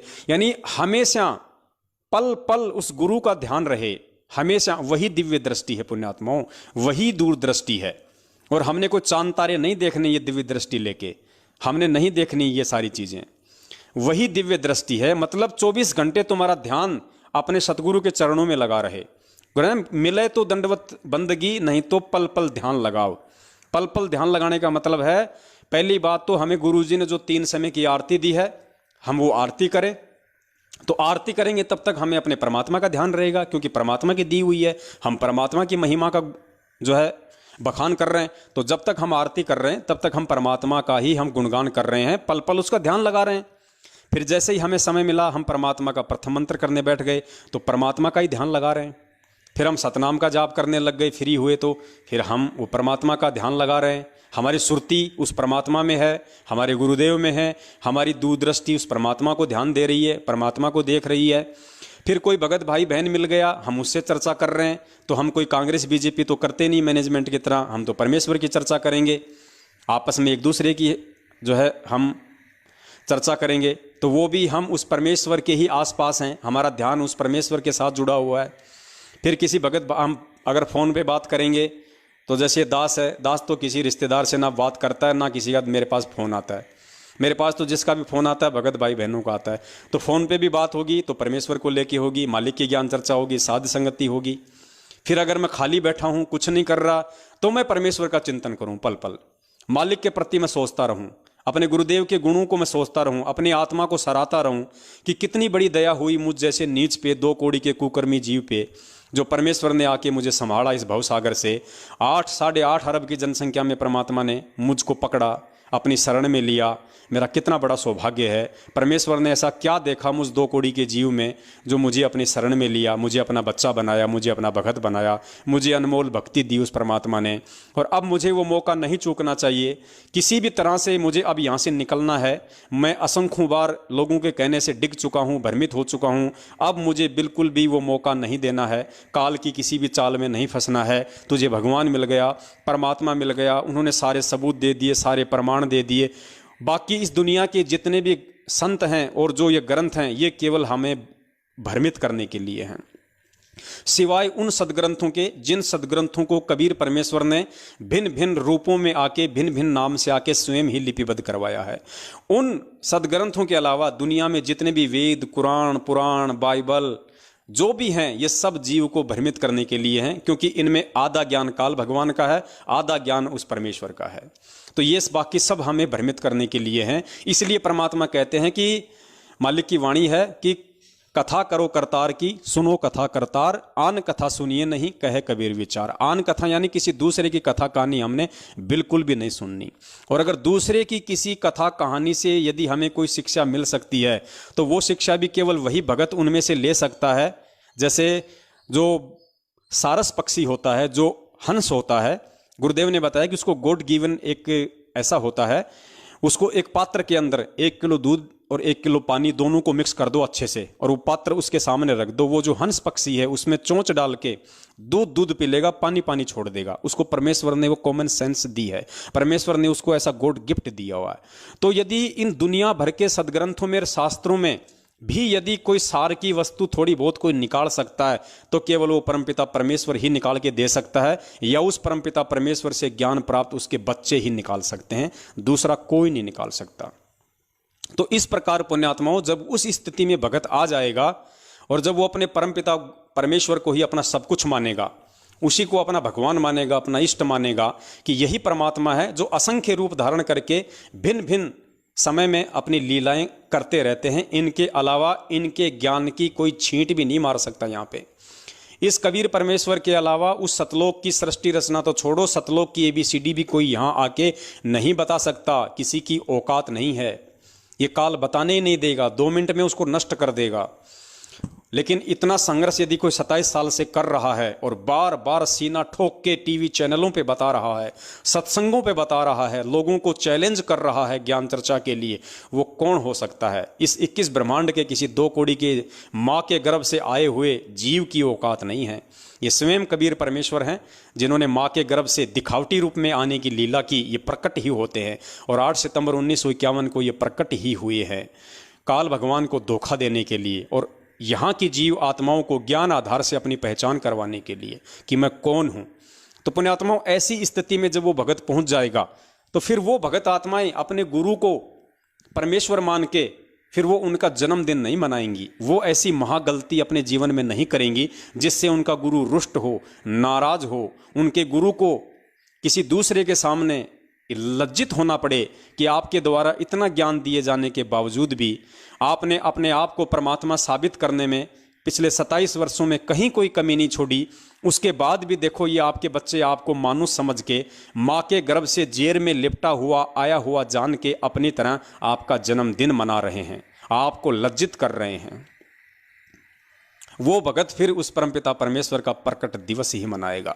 और प्रकट दिवस पुण्यात्मा वही आत्मा मनाने की हिम्मत कर सकती है, वही भगत आत्मा प्रकट दिवस मना सकती है जो वास्तव में जिसकी दिव्य दृष्टि खुल चुकी है, जिसकी दिव्य दृष्टि खुल चुकी है, जिसके हृदय में परमात्मा प्रकट हो चुके हैं, जिसके हृदय में साक्षात वो कबीर परमेश्वर जो वर्तमान में सतगुरु रामपाल जी महाराज जी के स्वरूप में प्रकट हैं, जो बैठ चुके हैं। फिर वो परमात्मा ही उस आत्मा को चलाएगा, वो परमात्मा ही उस आत्मा का अपने रिमोट से संचालन करेगा, वही उसको सत प्रेरणा करेगा, वही उसको आगे बढ़ने की उसको प्रेरणा देगा, और कोई नहीं दे सकता इस 21 ब्रह्मांड में। तो पुण्यात्माओं, ऐसी आत्मा का सब कुछ खुल जाता है, उसका ब्रह्मरंध्र भी खुल जाता है, उसकी दिव्य दृष्टि भी खुल जाती है, उसकी दूरदृष्टि भी खुल जाती है, क्योंकि उसने उस परमेश्वर का लखाव कर लिया। और वो परमात्मा, वो शब्द स्वरूपी राम, वो शब्द रूपी साहेब, वो शब्द गुरु उसके अंतःकरण में आके बैठ चुका है, वो प्रकट हो चुका है। और उसने उस भगत को ये लखाव करवा दिया, उसको ये दर्शाव करवा दिया। दर्शाव करवाने का मतलब ये नहीं कि आपको आंखों से दिखाई देगा कि यहां बैठे हैं गुरुजी, नहीं, मतलब आपको विश्वास हो जाएगा। ये विश्वास करना ही कि मेरा गुरु ही परमात्मा है, पुण्यात्मा, वही असली सार शब्द है। उसी को कहते हैं सार शब्द का प्रकट करवाना, यानी गुरु आपको ये प्रकट करवाएगा कि मैं ही वो शब्द स्वरूपी कबीर साहिब हूं, मैं ही तेरा शब्द गुरु हूं, और मुझे तू देही में मत देख, मुझे तो शरीर में बंधा हुआ मत देख। ये शरीर तो मैंने केवल इसलिए धारण किया है ताकि मैं तुम्हें ज्ञान समझा सकूं। अगर मैं शरीर धारण करके नहीं आता तो ना तुम मुझे देख पाते, ना तुम मुझे सुन पाते, तो कहां से तुम ये ज्ञान ग्रहण करते, कहां से तुम्हें इतनी जानकारी होती। तो देही तो परमात्मा केवल हम जीव आत्माओं को ज्ञान समझाने के लिए धारण करता है, अन्यथा इस परमात्मा को शरीर धारण करने की कोई आवश्यकता नहीं है। परमात्मा कहते हैं कि देही को सतगुरु कहे, यो तो धुंधर ज्ञान, 4 दाग आवे नहीं, वाको सतगुरु जान। यदि कोई भगत अपने गुरु को अपने जैसा देही में आया हुआ समझेगा, अपने जैसा मानुष समझेगा, अपने जैसे माँ के गर्भ से आया हुआ समझेगा, परमात्मा कहते हैं उस नालायक को तो कुछ भी ज्ञान नहीं है, उसका तो मतलब पूरा का पूरा ज्ञान उसका धुंधर है, थोथा है। देही को सतगुरु कहे, यानी शरीर को अगर कोई सतगुरु समझता है, गुरु समझता है, तो परमेश्वर कहते हैं देही को सतगुरु कहे, उसका धुंधर ज्ञान, और 4 दाग आवे नहीं, वाको सतगुरु जान। वो परमात्मा इस तरीके से नहीं आता जैसे कोई अंडे से पैदा हो रहा है, कोई जेर से पैदा हो रहा है, कोई वैसे उद्भुज तरीके से पैदा हो रहा है, कोई अपने आप पैदा हो जाता है जैसे बरसात में चींटियां पैदा हो जाती हैं। तो ये 4 प्रकार की ये क्रिया बताई हैं। तो परमात्मा कहते हैं कि सतगुरु उन क्रियाओं से होके नहीं आता, और जो उन क्रियाओं से होके आया हुआ अपने गुरु को मानता है और अपने जैसा शरीर में आया हुआ मानता है, परमात्मा कहते हैं उस नालायक को तो कुछ भी ज्ञान नहीं है। तो पुण्यात्माओं, हम सत्सेवक तो परमपिता परमेश्वर के आशीर्वाद से पिछले 2 साल से परमात्मा का प्रकट दिवस ही मना रहे हैं। जिस समय तो सतलोक आश्रम मैनेजमेंट हरियाणा वालों को और परमपिता परमेश्वर सतगुरु रामपाल जी महाराज जी के कलयुगी बेटा बेटी भाई बंधु रिश्तेदार जवाई किसी को भी इस बात की सौपन में भी भनक नहीं थी कि हमें सतगुरु का प्रकट दिवस भी मनाना चाहिए। ऐसे समय में परमात्मा ने अपने सत्सेवक बच्चों को निमित्त बना के सन 2019 में सबसे पहले मेरठ में प्रकट दिवस मनाया। फिर 1 साल बाद मेरठ से दास वहाँ से हट गया था किसी कारणवश, फिर दास शिमला आ गया। 2020 में परमात्मा ने शिमला में प्रकट दिवस मनाया और परमेश्वर की सभी आत्माओं ने अपने अपने घरों में परमात्मा का प्रकट दिवस मनाया और कबीर जी की फोटो का प्रकट दिवस मनाना छोड़ दिया। अब 2021 चल रही है और 2-2.5 महीने बाद में 8 सितंबर आ रहा है। हमारे लिए इस सृष्टि का सबसे पावन दिन आ रहा है। 8 सितंबर हमारे परमेश्वर का प्रकट दिवस, हमारे वक्त गुरु का प्रकट दिवस, वो हमारे लिए दुनिया का सबसे पावन दिन होगा। तो पुण्यात्माओं, जो आत्माएं सतगुरु का प्रकट दिवस मनाना शुरू कर चुकी हैं, ज्ञान आधार से, देखा देखी से नहीं, अंतःकरण से अपने गुरु को परमेश्वर मान के, उनको जान के, उनको पहचान के, हर तरीके से जो उनका प्रकट दिवस मना रही हैं कि सतगुरु तो प्रकट ही होता है। ना सतगुरु जननी जने जाके माना बाप, पिंड ब्रह्मंड से रहित है जहाँ वहाँ ना वहाँ तीनों ताप। अगर मैं अपने गुरु को सतगुरु कहता हूँ, परम पूज्य सतगुरु रामपाल जी महाराज जी को यदि मैं अपनी जुबान से सतगुरु कहता हूँ, तो मैं इस जुबान से दोगले काम नहीं कर सकता। दोगला कैसे?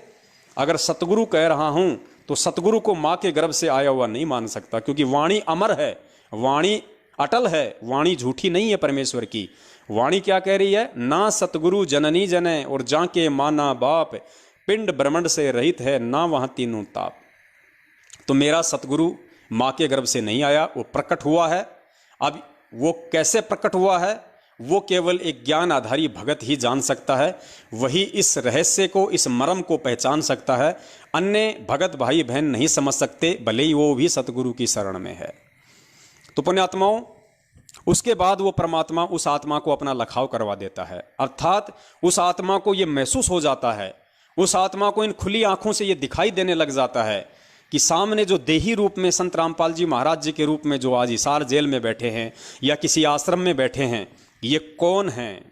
असल में कौन हैं ये मेरे पूज्य परमेश्वर कबीर साहिब हैं, जो मानव शरीर धारण करके मात्र मेरा मार्गदर्शन करने के लिए आए हैं।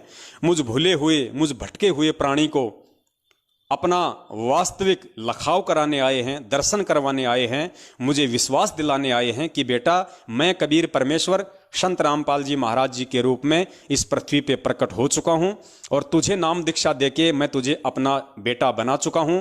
और बेटा, अब तू ये भक्ति यदि मर्यादा में रह के करेगा, मेरे अलावा किसी अन्य में कोई आस्था नहीं रखेगा, अनन्य भक्ति करेगा, केवल एक में आस्था रख के भक्ति करेगा, यदि तू अंतिम श्वास तक मेरी पतिव्रता औरत बन के रहेगी, मेरी पतिव्रता आत्मा बन के रहेगी, तो बेटा मैं सदा तेरे साथ में रहूँगा, तेरे अंतःकरण में रहूँगा, तेरे शब्द रूप के रूप में 24 घंटे तेरे आसपास रहूँगा। और जहाँ मेरी जरूरत पड़ जाएगी देह धारण करने की, बेटा मैं वहाँ पे देही भी धारण कर लूँगा। तो पुण्यात्माओं, सतगुरु का वास्तव में समझ में आ जाना, आप ध्यान देना इस चीज पे कि सार शब्द क्या है, सार शब्द का प्रकट होना क्या है। सतगुरु का असल रूप समझ में आ जाना, सतगुरु की वास्तविकता समझ में आ जाना ही सार शब्द की प्राप्ति है। और जो सतगुरु के वास्तविक रूप को समझ जाएगा, वो सतगुरु का प्रकट दिवस मनाना शुरू कर देगा। वो फिर इस गंदी राजनीति से अपना पैर वापस खींच लेगा। अगर कोई उसका भगत भी इस तरह की गंदी बातें करेगा, राजनीति वाली, आरक्षणबाजी वाली, गुंडों की सीबीआई जांच वाली, कुपात्रों को ज्योति पाठ दान धर्म देने वाली, अन्य किसी प्रकार से भक्तों को भ्रमित करने वाली, नित नए पीले पर्चों के माध्यम से भगत समाज को भ्रमित करने वाली, वो व्यक्ति उससे नफरत करने लगेगा ज्ञान आधार से, कि ये व्यक्ति गुरु के ज्ञान आधार पे नहीं चल रहा है, भले ये मेरा भगत भाई है और आज के बाद इससे मेरा किसी प्रकार का कोई रिलेशन नहीं है, चाहे ये मेरा खुद का बाप ही क्यों ना हो, चाहे ये मेरा खुद का भाई क्यों ना हो। अगर ये गुरु के ज्ञान आधार से नहीं चल रहा है तो इससे मेरा किसी प्रकार का कोई भी आध्यात्मिक रिश्ता नहीं है। सांसारिक रिश्ता हो सकता है, आप उसके भाई हो या वो आपका बाप है जो गुरु ज्ञान के विरुद्ध चल रहा है, तो आपने उससे आध्यात्मिक रिश्ता नहीं रखना।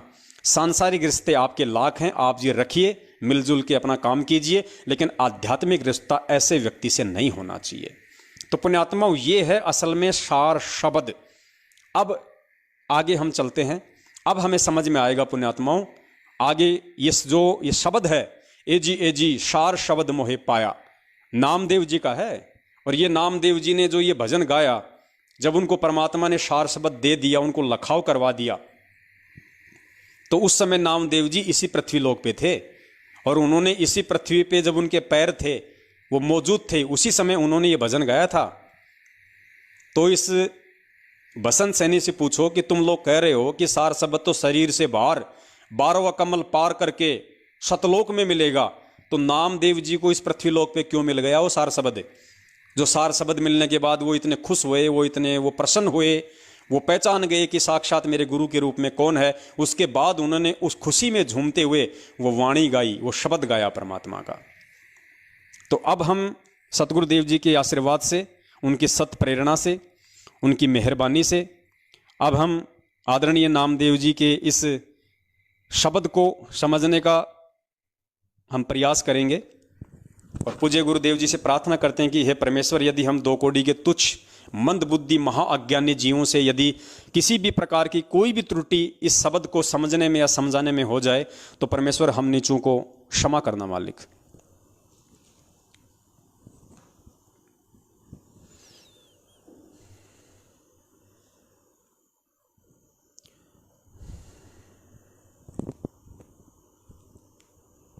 नामदेव जी फिर खुशी से फूले नहीं समाते हैं जब उनको सही ज्ञान मिला। एजी साधो सार शब्द मोहे पाया, कलह कल्पना मन की मिट गई अब और न कर्म नसाया। एजी साधो सार शब्द मोहे पाया, रूप नरेक।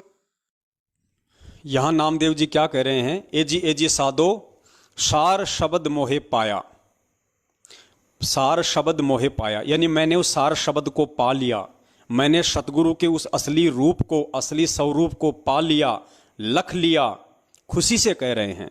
फिर आगे क्या कह रहे हैं? कलह कल्पना मन की मिट गई, यानी मेरे मन में उस सार शब्द से पहले अपने सतगुरुदेव जी का जो निज रूप है, जो शब्द रूप है, वो शब्द रूप देखने के बाद, उस निज रूप को पहचानने के बाद, उस निज रूप के दर्शन करने के बाद, मेरे मन में उससे पहले जितनी भी जो कलह और तरह तरह की जो कल्पनाएं जो मेरे मन में उठा करती थी, जो शंकाएं कभी कभी हुआ करती थी, वो सारी मेरी वो कलह कल्पना मेरी सब मिट गई। या भय और कर्म नसाया, मेरे मन में किसी भी प्रकार का अब कोई भय नहीं रहा, किसी प्रकार की कोई संशय नहीं रही कि मेरे मोक्ष में कहीं भी कोई त्रुटि है। भय और कर्म नसाया, यानी उस परमेश्वर ने मेरे सभी कर्मों को काट दिया। जो कर्म इस भवसागर में बांधे रखने के लिए, 84 लाख योनियों में मेरी चक्री बंधाए रखने के लिए इस काल भगवान ने जिन जिन कर्मों को मेरे ऊपर लाद रखा था, जिन कर्मों में उसने मुझे बांध रखा था, बेटा बेटी के कर्म में, माता पिता के कर्म में, सांसारिक काम धंधों के कर्म में, रिश्तेदारियों के कर्म में, लेन देन के कर्म में, तो मालिक कहते हैं कि वो सारी वो कलह कल्पना मन की मिट गई, ये भय और कर्म नसाया। एजी साधो सार शब्द मोहे पाया, यानी परमेश्वर ने मुझे हर तरीके से बंधन मुक्त कर दिया। उस बंदी छोड़ने, वो सार शब्द देकर, अपना निज रूप का लखाव करवाकर, भक्ति की जो क्रियाएं हैं उनसे मुझे परिपूर्ण करके परमात्मा ने हर तरीके से मेरी शंकाओं का समाधान कर दिया। आया रूप नरेक कछु नहीं वाक, सो हम ध्यान लगाया। अजर अमर अविनाशी देखे, सिंध सरोवर नाया। साधो सारे शब्द मोहि पाया। रूप न रेख कछु नहीं वाक, सो हम ध्यान लगाया। अजर अमर अविनाशी देखे, सिंधु सरोवर नाया। साधो सारे शब्द मोह पाया। अब आगे नामदेव जी क्या कह रहे हैं? रूप ना रेख कछु ना वाकै, सो हम ध्यान लगाया। नामदेव जी कह रहे हैं कि जब उस परमेश्वर से प्राप्त उस मंत्र का जब मैंने ध्यान लगाया तो मुझे पता चला कि वो तो शब्द स्वरूपी राम है, वो तो शब्द स्वरूपी परमेश्वर है। रूप ना रेख कछु ना वाके, उसका कोई रंग नहीं है, उसका कोई रूप नहीं है। वो जब चाहे जैसा रूप बना ले, वो जब चाहे जैसा रंग बना ले, जब चाहे जिस उम्र में वो प्रकट हो जाए, वो ऐसा शब्द स्वरूपी परमात्मा है। तो नामदेव जी कहते हैं कि रूप ना रेख कछु ना वाके, शो हम ध्यान लगाया। यानी मुझे इन सब बातों का कब पता चला? जब मुझे सतनाम की प्राप्ति हो चुकी थी, जब मुझे सोहम मंत्र मुझे मिल चुका था, तो उसके बाद मुझे इन सब चीज़ों का मुझे मालूम पड़ा कि रूप ना रेख कछु ना वाके, सो हम ध्यान लगाया। अब पुण्यात्माओं, आज जो पुण्यात्माएं हैं जो परमेश्वर का सतगुरु प्रकट दिवस मना रही हैं, आज उनकी स्थिति ऐसी हो गई है, तभी तो वो परमात्मा का प्रकट दिवस मना रही है। जो प्रकट होगा उसको ना कोई हड्डी होती है, ना कोई अस्थि होती है, ना कोई पंजर होता है। वो 5 तत्व के इस भौतिक शरीर में बंध के नहीं आता। जैसे 650 साल पहले परमात्मा आदरणीय धर्मदास जी को कहा करते थे कि धर्मदास, मैं तेरी तरह हाड़ मास का नहीं हूँ, मैं विदेही हूँ, विदेह, तेरी तरह देही में नहीं हूँ। तो धर्मदास जी ने कहा कि परमात्मा ये कैसे हो सकता है? आप मेरे सामने खड़े हो, मानव शरीर में हो, मेरे जैसे हो, हाड़ मांस वाले हो, आंख नाक कान वाले हो, और आप कह रहे हो कि मैं विदेह हूं। तो परमेश्वर ने कहा कि बेटा यही तो ज्ञान को समझना है। फिर परमेश्वर ने एक वाणी के माध्यम से बताया कि मेरे इस वास्तविक जो स्वरूप को कौन पहचान पाएगा, कौन भगत पहचान पाएगा? वो भगत पहचान पाएगा जिसको सतनाम की प्राप्ति हो चुकी है, जिसको सतनाम मंत्र मिल गया हो, और जो संपूर्ण मर्यादाओं में हो, और जो अपने गुरु को परमात्मा मानता हो, वही भगत समझ पाएगा। क्योंकि पुण्यात्माओं, मुझ पवनदास को अभी तक केवल सतनाम ही मिला हुआ है, सार शब्द की या सार नाम की इस दास पे अभी तक दया नहीं हुई है, इसलिए दास कह रहा है।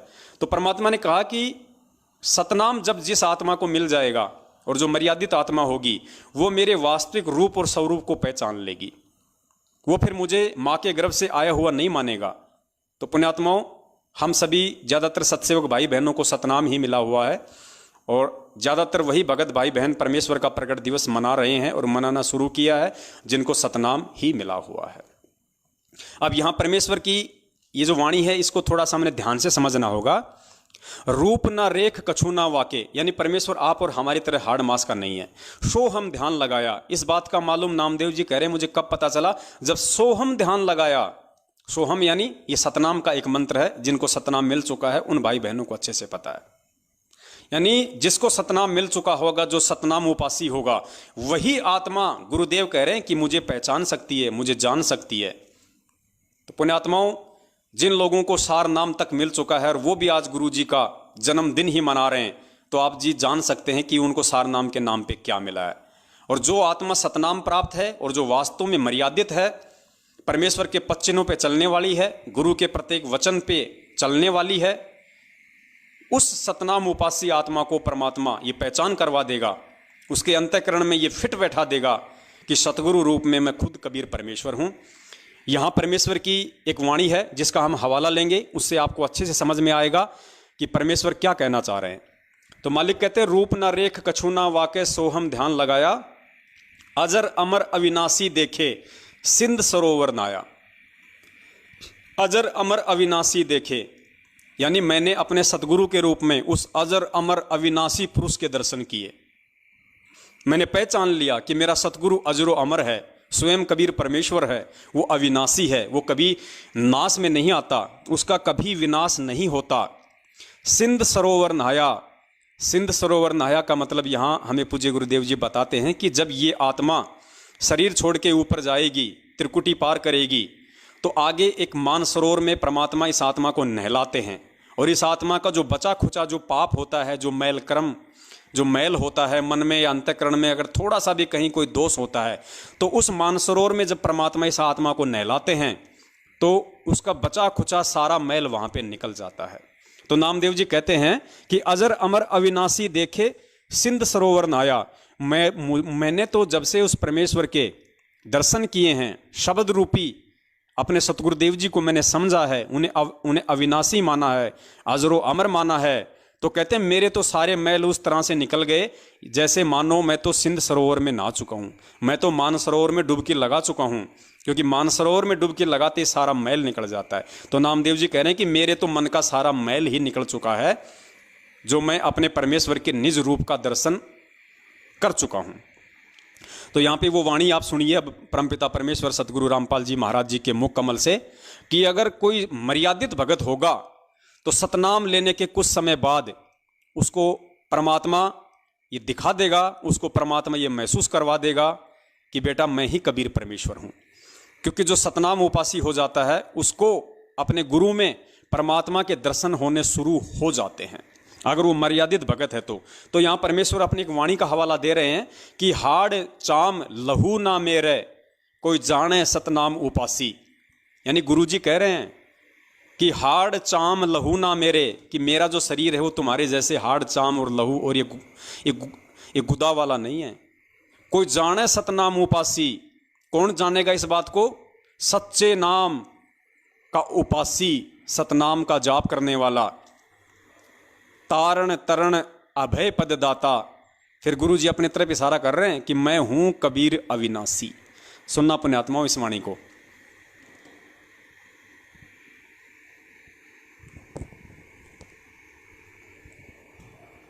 हाड चाम लहू ना मेरे कोई जाने सतनाम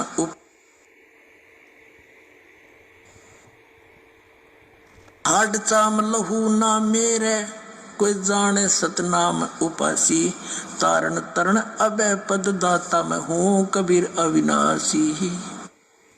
एक बार फिर से सुनना पुण्यात्माओं, एक बार फिर से सुनना परमेश्वर की वाणी को। परमात्मा सतनाम उपासी के लिए कह रहे हैं कि हाड़ चाम लहू ना मेरे कोई जाने सतनाम उपासी। यानी जिस आत्मा को सतनाम भी मिल चुका होगा, ये इतने अनमोल मंत्र हैं पुण्यात्माओं, ये इतने जबरदस्त मंत्र हैं, लेकिन ये मंत्र काम उसी आत्मा पे करेंगे, ये मंत्र अपना असर उसी समय करेंगे जब आप मर्यादाओं में रहोगे और जब आप अपने गुरु पे तन मन धन से आश्रित हो जाओगे। आप किसी भी थर्ड पर्सन की बातों में नहीं आओगे, ना उनके बेटे की जो कि कॉल एजेंट होते हैं, ना उनकी बेटी की, ना उनकी पत्नी की, ना उनके माँ की, ना उनके बाप की, ना उनके भाई की, ना बंधुओं की, ना रिश्तेदारों की, ना जवाई की, ना किसी स्टेट कोऑर्डिनेटर की, ना किसी नामदान संचालक की। जब आप परमेश्वर के सत्संगों के आधार से चलोगे और परमेश्वर के कहे गए प्रत्येक वचन को अजरो अमर मानोगे, सत्य मानोगे और प्रत्येक मर्यादाओं में रहोगे पुण्यात्मा, उसके बाद में परमात्मा दिव्य दृष्टि खोल देता है।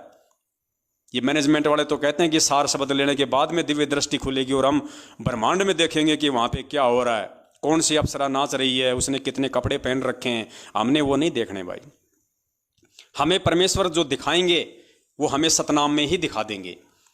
और दिखाने का मतलब पुण्यात्मा दास ने आपको बता दिया कि आपको ऐसा दिखाई नहीं देगा कि ये गुरुजी बैठे हैं। मतलब आप साध संगति कर रहे हो, आपको सतनाम मिला है या आपको प्रथम नाम मिला है और आपको भली बात समझ में आ चुका है ज्ञान आधार से कि वास्तव में मेरे गुरुजी स्वयं कबीर परमात्मा हैं और ये भगवान है। ये परमात्मा की वाणियाँ ये अटल हैं, ये झूठी नहीं हो सकती कि ना सतगुरु जननी जने जाके माना बाप। तो मेरा जो सतगुरु है संत रामपाल जी महाराज, और यदि मैं उनको सतगुरु कहता हूं तो मुझे वास्तव में अपने मन में ये बात हृदय में समानी पड़ेगी, जमानी पड़ेगी कि मेरा गुरु माँ के गर्भ से नहीं आया और वास्तव में मुझे अपने परमेश्वर का प्रगट दिवस ही मनाना चाहिए और उनके अलावा मुझे किसी अन्य में परमात्मा नहीं देखना चाहिए कि भाई सतलोक में कोई कबीर परमात्मा बैठा है या गुरु जी तो उनका भेजा हुआ संत है। ऐसा भी यदि हमने मन में सोच लिया तो भी हम धोखा खा जाएंगे। तो ये सारी बातें जब एक भगत के दिमाग में समा जाएंगी, इन बातों को लेके जब वो चिंतन मनन करने लग जाएगा, पुण्यात्माओं सोच लेना कि परमात्मा उसके अंतःकरण में बैठ चुके हैं। परमात्मा ने उसकी वो दृष्टि खोल दी।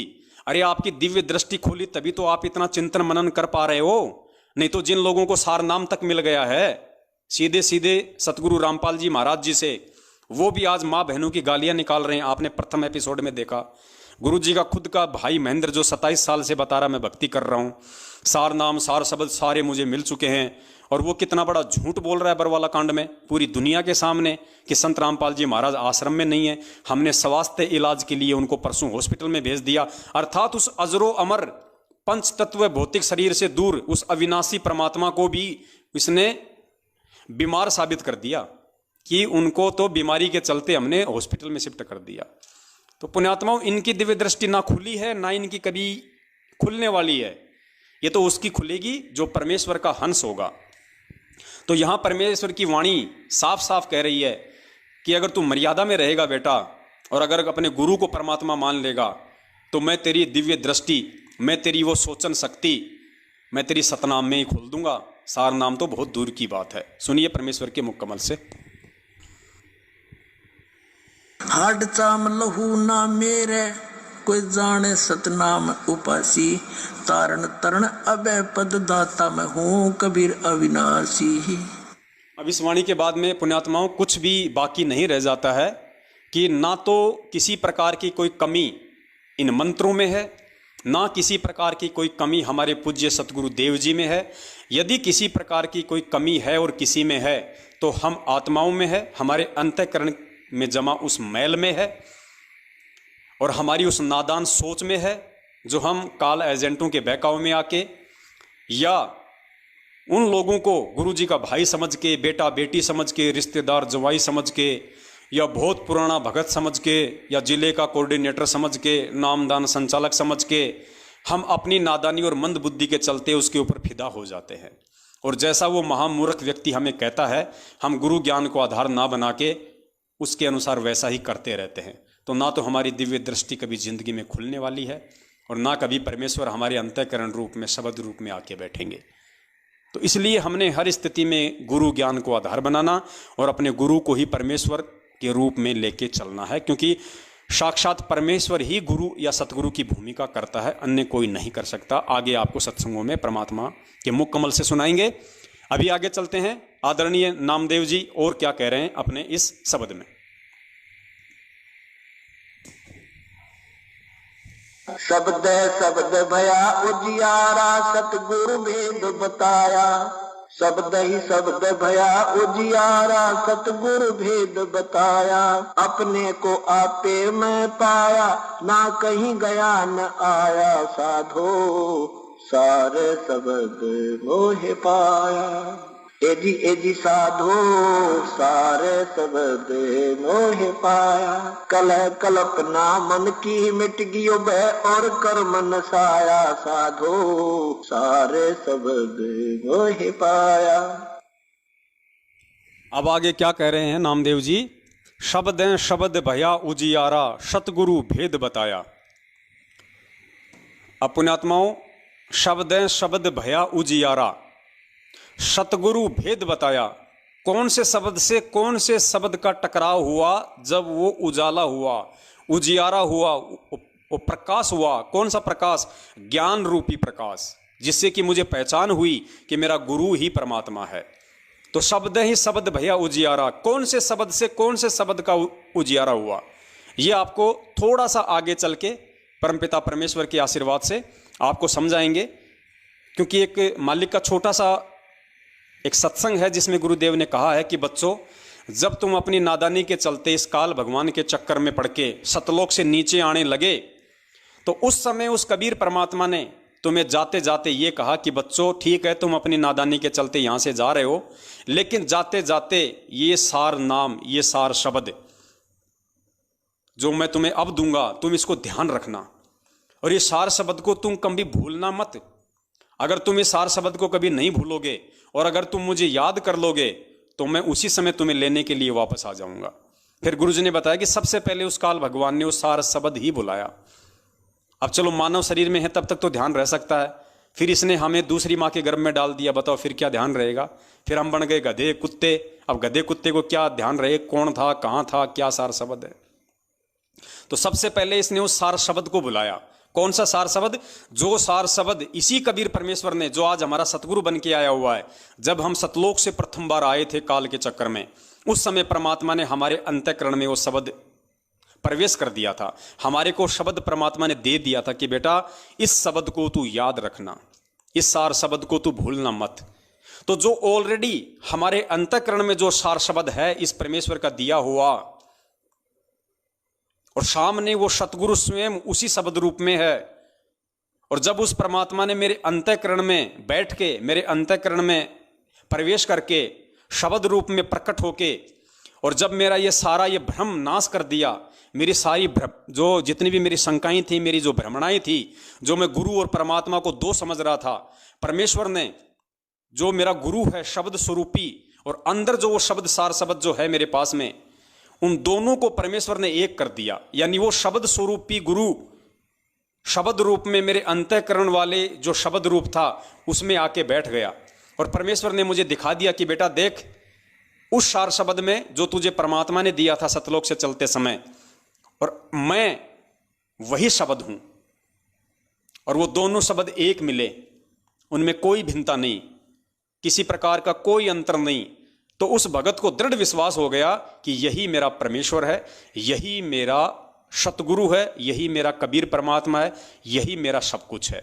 उसके बाद फिर वो भगत क्या सोचेगा आगे कि ना कहीं गया ना कहीं आया, अपने में आपे को पाया। सुनना आगे, देखा ना, शब्द हैं शब्द भया उजियारा, वो दोनों शब्द आपस में मिल गए, मुझे पहचान हो गई। सतगुरु भेद बताया, ये भेद किसने बताया? सतगुरु ने बताया मुझे। उस कबीर परमेश्वर ने जो मेरे सतगुरु के रूप में है, उसने मुझे ये भेद बताया, उसने मुझे अपने से अपने का मिलन करवाया। तो शब्द है शब्द भया उजियारा, सतगुरु भेद बताया। फिर आगे क्या कहते हैं? अपने को आपे में पाया, ना कहीं गया ना कहीं आया। अपने को आपे में पाया। अपना कौन है पुण्यात्माओं? यहां पे इस जीव आत्मा का अपना कौन है? क्योंकि ये शरीर को लेके वाणी नहीं है, ये आत्मा और परमात्मा को लेके वाणी है।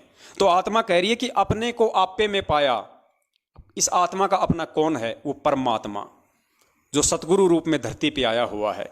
तो आत्मा कह रही है कि मैंने अपने को आपे में पाया, मेरे अपने कबीर परमेश्वर को, मेरे अपने परमात्मा को, जो इस आत्मा का पति है, उसको मैंने आपे में पाया। आपे में यानी अपने अंदर पाया। यानी जब सतगुरु ने लखाव करवा दिया मुझे कि बेटा जो शब्द मैंने तुझे सतलोक से चलते समय दिया था, आज देख उसी शब्द रूप में मैं तेरे गुरु के रूप में प्रकट हूं। तो परमेश्वर ने वो लखाव करवा दिया, अपनी पहचान करवा दी। फिर नामदेव जी कह रहे हैं जब उनको ये लखाव हुआ अपने सतगुरु के माध्यम से कि सतगुरु भेद बताया, फिर नामदेव जी कह रहे हैं कि अपने को आपे में पाया। यानी उस शब्द स्वरूपी गुरु को, शब्द स्वरूपी परमेश्वर को, उस मेरे आत्मा के पति परमात्मा को अपने को आपे में पाया, मेरे अंतःकरण में बैठा हुआ पाया, मेरे हृदय कमल में बैठा हुआ पाया, ना कहीं गया ना कहीं आया। उसके बाद मेरी सारी भ्रमणा मिट गई, ना मुझे कहीं आना ना मुझे कहीं जाना, और मुझे ये निश्चय हो गया कि अब मेरा मोक्ष निश्चित है, क्योंकि परमेश्वर ने अब मेरा पोंचा पकड़ लिया। तो ये है पुण्यात्माओं सार शब्द का लखाव, ये है सार शब्द का प्रकट होना। सार शब्द कोई जाप करने का कोई मंत्र नहीं है, राम राम राम राम श्याम श्याम श्याम श्याम जो भी ये लोग देंगे रोहतक में, ये है शब्द की प्रक्रिया। अरे भक्ति मार्ग का मूल कौन है? भक्ति मार्ग का मूल है सतगुरु। और सतगुरु का तुम जन्मदिन मना रहे हो तो तुम्हें लाख जन्म भी वो शब्द नहीं मिलेगा, लाख जन्म भी तुम्हें परमात्मा नहीं मिलेगा, भले तुम्हारी आंखों के सामने आया हुआ है। तो भक्ति का मूल, भक्ति का आधार, भक्ति की नींव केवल सतगुरु है, क्योंकि सतगुरु से ही भक्ति शुरू होती है।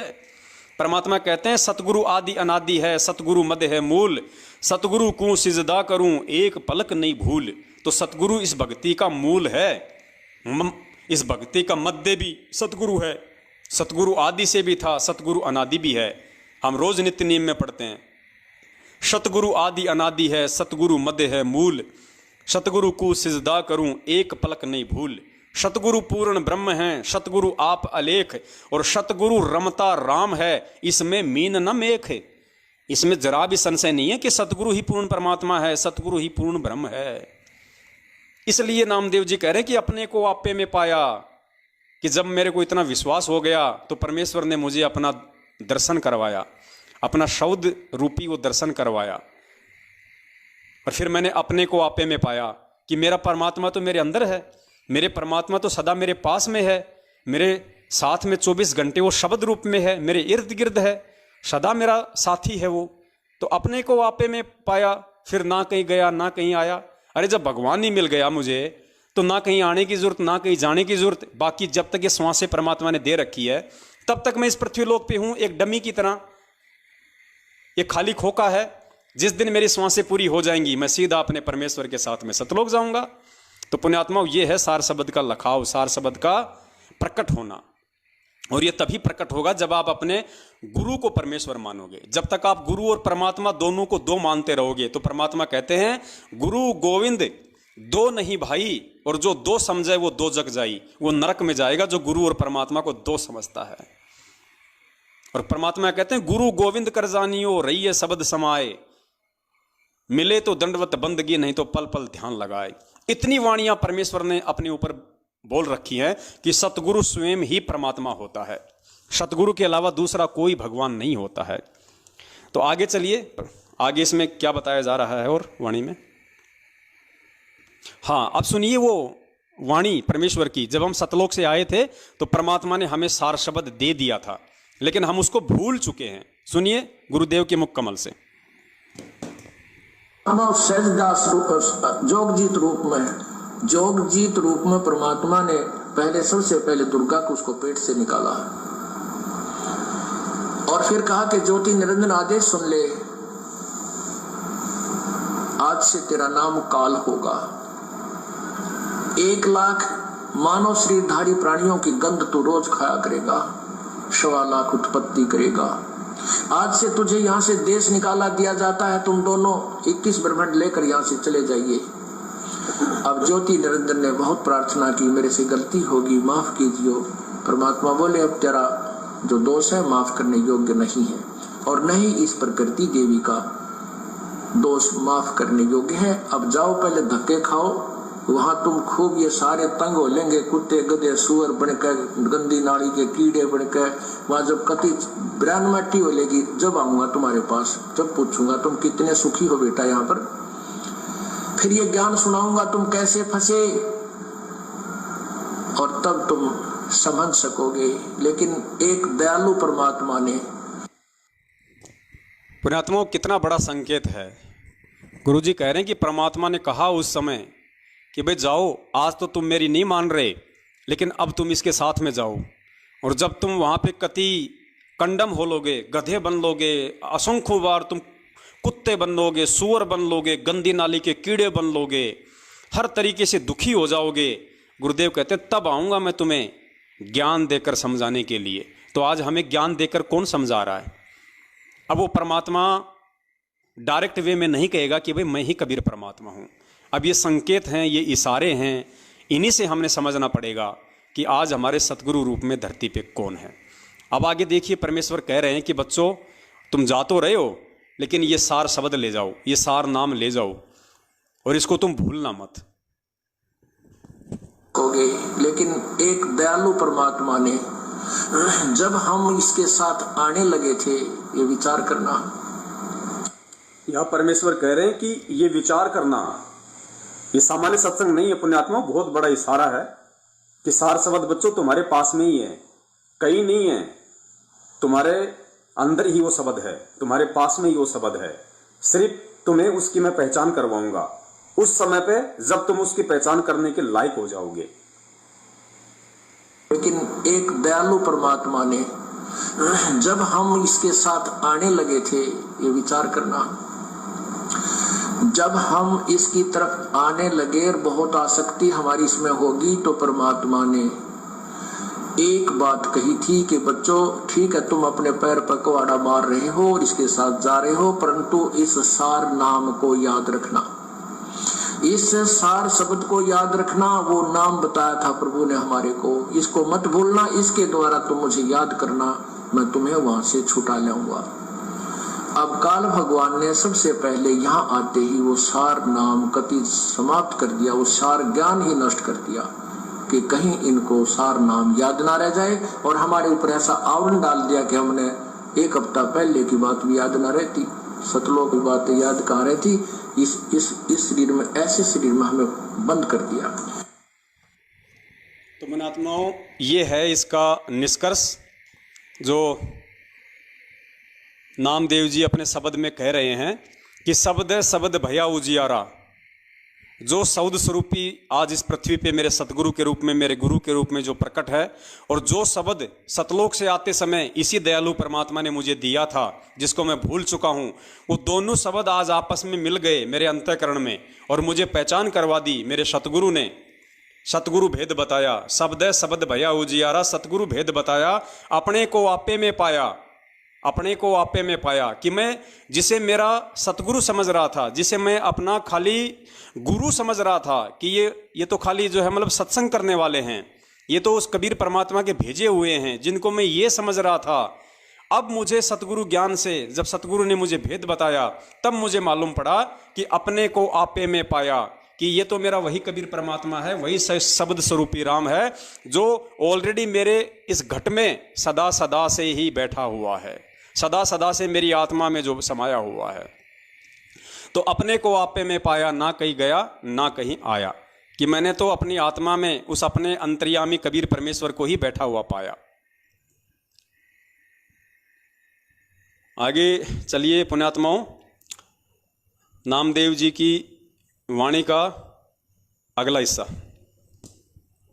जो कामनी कंठ का हीरा आभूषण बिसराया, जो कामनी कंठ का हीरा आभूषण बिसराया, संग की सहेली वेद बताया, यो जीव का भरम नसाया, साधो सारे शब्द मोह पाया।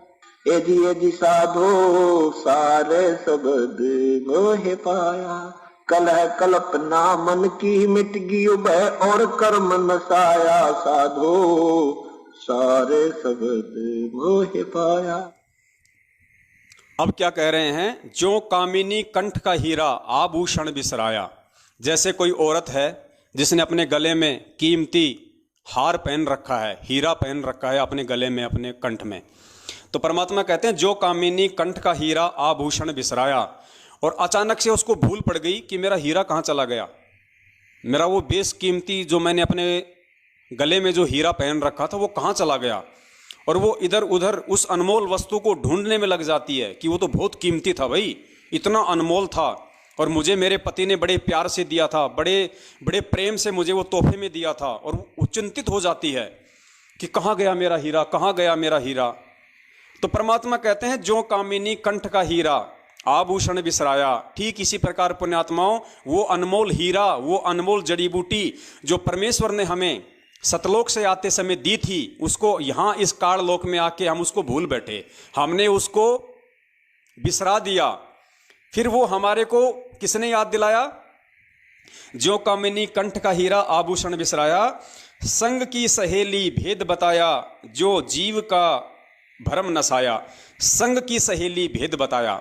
फिर उस औरत की कोई सहेली जो उसके पास में खड़ी हो या आई हो और वो कहे कि क्या ढूंढ रही है, वो कहे कि भाई मेरा हीरा गुम गया, मेरा हीरा गुम गया, बहुत अनमोल था, और वो जो सहेली है जो उस हीरे को देख पा रही है, उसको खुद को दिखाई नहीं दे रहा लेकिन उसकी सहेली देख रही है, फिर उसकी सहेली हंसेगी और क्या कहेगी? ए नालायक, हे मंदबुद्धि, हे बावड़ी, ये देख ये रहा, ये रहा। वो उसको दिखाएगी, उसको पकड़ के कि देख ये रहा, ए मंदबुद्धि तू भी कहाँ बावड़ी हो रही है। फिर उसको शांति मिलेगी, और मैं तो सच्ची, ये तो भाई ये तो कहीं मेरा खो गया, कहीं मेरा गुर गया। फिर उसको कितना आनंद, कितना चैन, कितनी शांति मिलती है उसको जब वो चीज़ वो अपने गले में पाती है। तो ठीक इसी प्रकार पुण्यात्माओं, हम इस परमपिता परमेश्वर कबीर साहिब जी को भूल चुके थे। काल भगवान ने ये सार शब्द जो उस परमेश्वर का वास्तविक रूप है उसको इस काल भगवान ने भुला दिया था। फिर संग की सहेली भेद बताया। फिर हमारे सतगुरु देव जी, वो परमपिता परमेश्वर कबीर साहब स्वयं सतगुरु बन के आया, अर्थात उसने हमारी सहेली बन के फिर उसने हमें उस शब्द की पहचान करवाई, हमें उस शब्द की पहचान करवाई जिस शब्द को हम भूल चुके थे। फिर सारे भ्रम नसाया। फिर उस जीवात्मा का, उस भगत का सारा भ्रम नाश हो गया कि भैया ये तो वही कबीर परमात्मा है जो कबीर परमात्मा को मैं सतलोक में छोड़ के आया था, और जिस कबीर परमात्मा ने सतलोक से आते समय मुझे वो शब्द दिया था जिसको मुझे याद रखना था लेकिन मैं भूल चुका था, ये तो वही कबीर परमात्मा है। फिर उसके सारे भ्रमों का नाश हो जाता है, फिर वो गुरु का जन्मदिन नहीं मनाता, फिर वो गुरु और परमात्मा में भेद नजर नहीं करता, फिर वो गुरु अपने गुरु को और परमात्मा किसी और को नहीं मानता, उसका सारा भ्रम नाश हो जाता है। और जब उसको वो भूली हुई वस्तु परमात्मा उसको दिखा देता है, उसको लखाव करा देता है उस शब्द का, वो शब्द उसको परमात्मा प्रकट करवा देता कि बेटा देख ये बैठा मैं तेरे हृदय में, और मैं वो ही हूँ जो सतलोक से आते समय भी शब्द रूप में तेरे साथ में था। नहीं बेटा, तेरे को ये काल जो है तेरे को कहीं का नहीं छोड़ता, तेरे को ये मानव जन्म भी नहीं देता, ये मेरी दया से, क्योंकि मैं तेरे अंतःकरण में उसी समय बैठ गया था, सतलोक से आते समय तेरी आत्मा में उसी समय बैठ गया था। और पुण्य बच्चा, अब जिसके हृदय में मैं परमात्मा बैठ जाऊं उसको कौन गधा कुत्ता सुअर बना दे, फिर उसको तो मानव जन्म देना ही पड़ेगा, उसको तो मानव जन्म एक देना ही पड़ेगा। इसलिए इस काल की ये मजबूरी थी कि इसने परमेश्वर की प्रेरणा से हमारे को एक मानव जन्म दिया, और इसी मानव जन्म में हम परमेश्वर को पहचान पाते हैं। साधो सारे शब्द मोह पाया। आगे देखिए क्या कह रहे हैं नामदेव जी। जैसे मृग नाभि कस्तूरी ओ बन बन डोलत धाया, जैसे मृग नाभि कस्तूरी बन बन डोलत धाया, नासा श्वास वही जब आगव उल्ट निरंतर आया, साधो सारे शब्द मोह पाया। एजी साधो सारे शब्द मोह पाया, कलह कल्पना मन की मिट गई भय और कर्म साया, साधो सारे शब्द मोह पाया। आगे इसमें परमेश्वर बता रहे हैं कि जैसे मृग नाभि कस्तूरी जो बन बन डोलत धाया, जिस प्रकार एक हिरण होता है उसकी नाभि में वो कस्तूरी होती है जिसकी महक उसको आती रहती है, और वो सोचता है कि महक कहाँ से आ रही है, ये महक कहाँ से आ रही है। नासा श्वास वही जब आ गए वो उल्ट निरंतर आया, और किसी व्यक्ति ने उसकी गर्दन को पकड़ के और उसके नीचे कर दिया उसकी नाभि की तरफ, और जब उसकी नाक उस कस्तूरी के पास पहुंची और जब वापस उसने श्वास ली तो उसको मालूम पड़ा रहे ये नाभि, ये कस्तूरी तो मेरी नाभि में है और ये महक तो यहाँ से आ रही है। फिर उसका सारा भ्रम समाप्त हो गया, उसका यहाँ से वहाँ भटकना, वहाँ से वहाँ भटकना, वहाँ छलांग लगाना कि वहाँ कस्तूरी है, वहाँ श्वास आ रही है, वहाँ पे महक आ रही है, उसका सारा भ्रम खत्म हो गया। तो पुण्यात्माओं, इसी प्रकार जैसे वो हिरण उस कस्तूरी की खोज में दर दर भटक रहा है, तो ये उदाहरण उस हिरण की जगह मान लो अपने आप को, और हम उस परमात्मा, उस कस्तूरी की फिराक में कि परमात्मा कहाँ मिलेगा, परमात्मा कहाँ है, हम दर दर हम भटक रहे थे। तो सतगुरुदेव जी ने आके हमें वो भेद बता दिया, हमें वो सार बता दिया। परमात्मा ने हमें अपनी पहचान करवा दी कि बेटा देख, तेरी कस्तूरी तेरे अंदर ही है और कहीं नहीं है, तू कहीं मत भटक। तो परमात्मा ने हमें वो लखाव करा दिया, परमात्मा ने वो प्रकट कर दी कि बेटा देख, ये बैठा मैं तेरे हृदय में, तेरे अंतःकरण में, और मैं खुद ही वो कबीर परमात्मा हूँ जो सतगुरु रूप में तेरे को ज्ञान समझाने के लिए, इस काललोक से मुक्त करवाने के लिए आया हुआ हूँ। तो उसके बाद उस ज्ञानी भगत का भ्रमणा भटकना कि भाई फिर उसका सब खत्म हो गया। फिर वो कोई कबीर जी का प्रकट दिवस नहीं मनाएगा, वो दोगला आचरण नहीं करेगा, वो अपने गुरु को ही कबीर परमेश्वर मान के वो गुरु का ही प्रकट दिवस मनाएगा। वो उसके बाद उस मृग की तरह उछलता हुआ नहीं फिरेगा कि जून के महीने में तो कबीर जी का प्रकट दिवस मना लो, हैं, फिर 17 फरवरी को बौद्ध दिवस मना लो, फिर गरीबदास जी महाराज जी का बौद्ध दिवस मनाओ, फिर कबीर परमात्मा सतलोक से गए थे वो दिन मनाओ, अब 8 सितंबर को गुरु जी का जन्मदिन मनाओ। फिर वो भगत उस हिरण की तरह झटके मारता हुआ नहीं फिरेगा, क्योंकि सतगुरु ने उसकी गर्दन पकड़ के और उसकी दिव्य दृष्टि उसके अंतःकरण में झोंक दी कि बेटा देख, वो जो शौद स्वरूपी राम जो तेरे अंतःकरण में बैठा हुआ है, और बाहर देख, मैं वही कबीर परमात्मा हूं।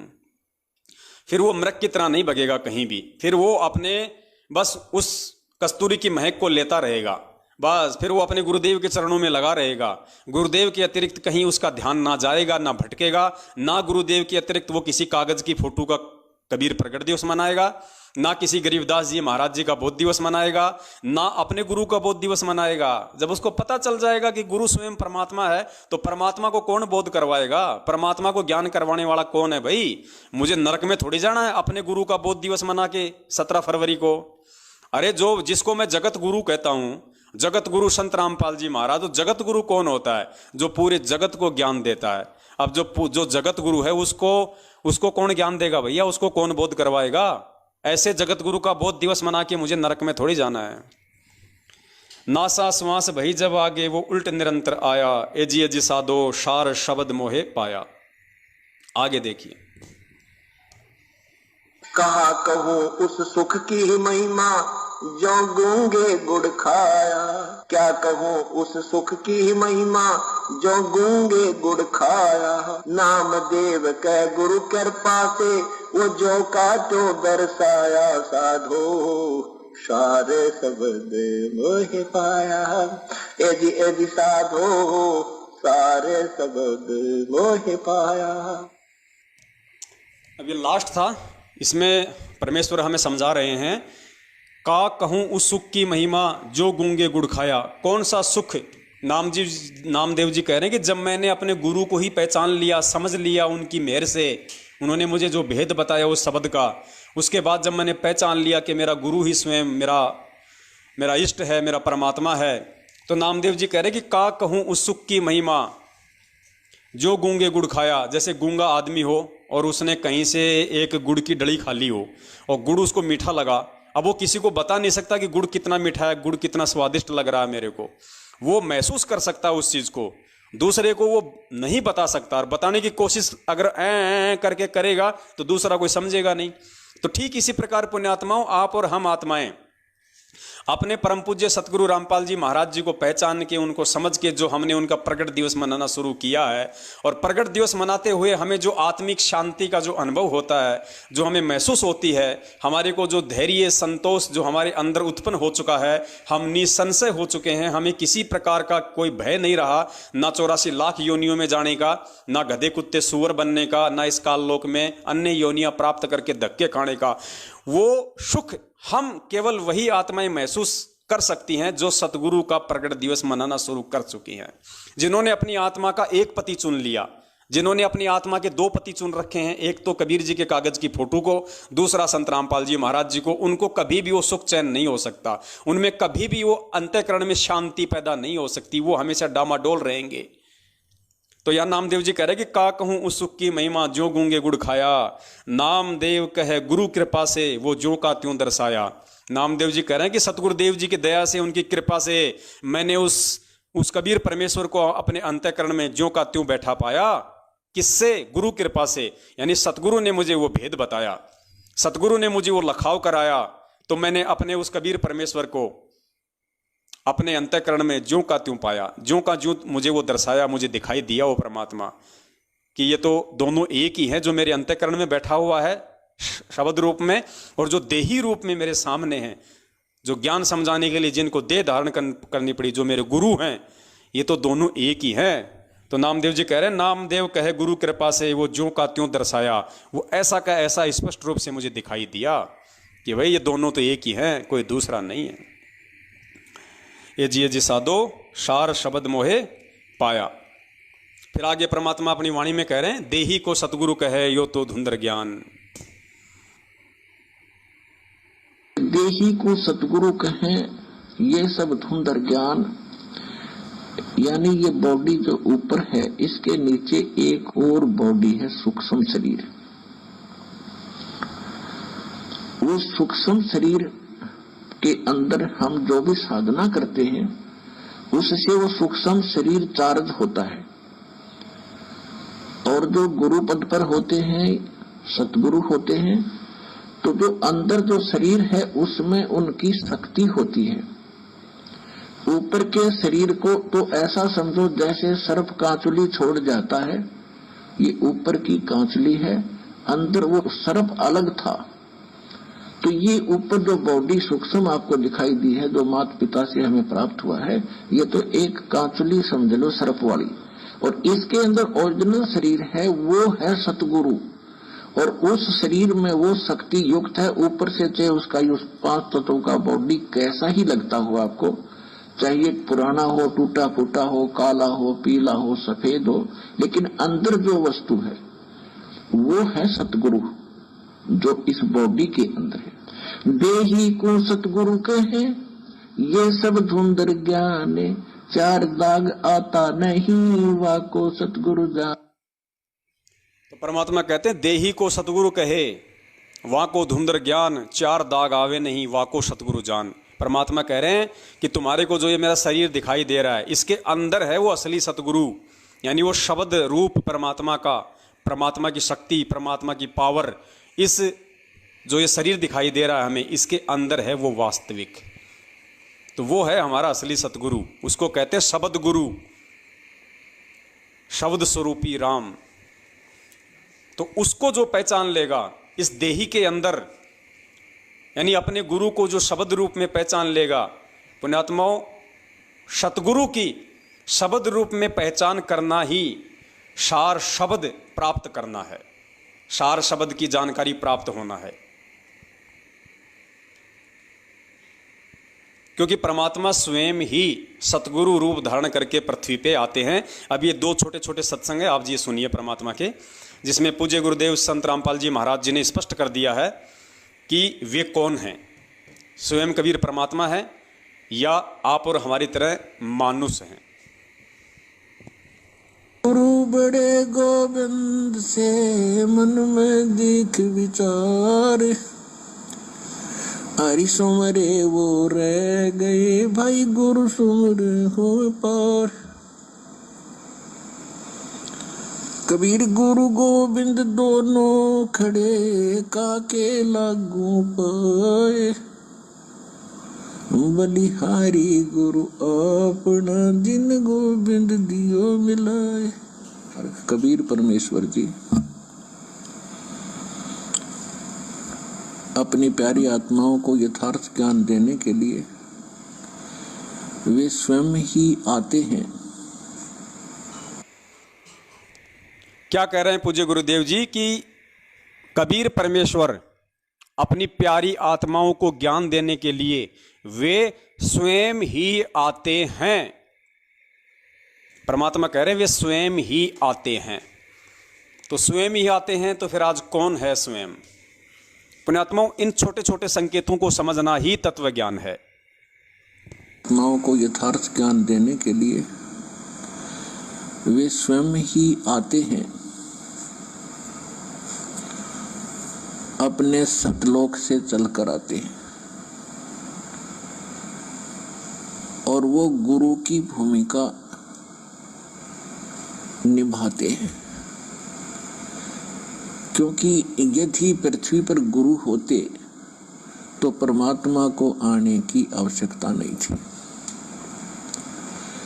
पृथ्वी पर गुरु नहीं थे, ये लिटिल नॉलेज वाले गुरु थे, नीम हकीम थे।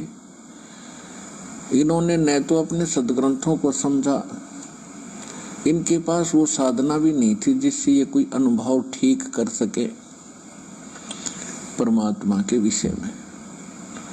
इसलिए गुरु रूप में परमात्मा स्वयं ही आते हैं और वो अपनी महिमा भी बताने की चेष्टा करते हैं कि मैं परमात्मा हूं।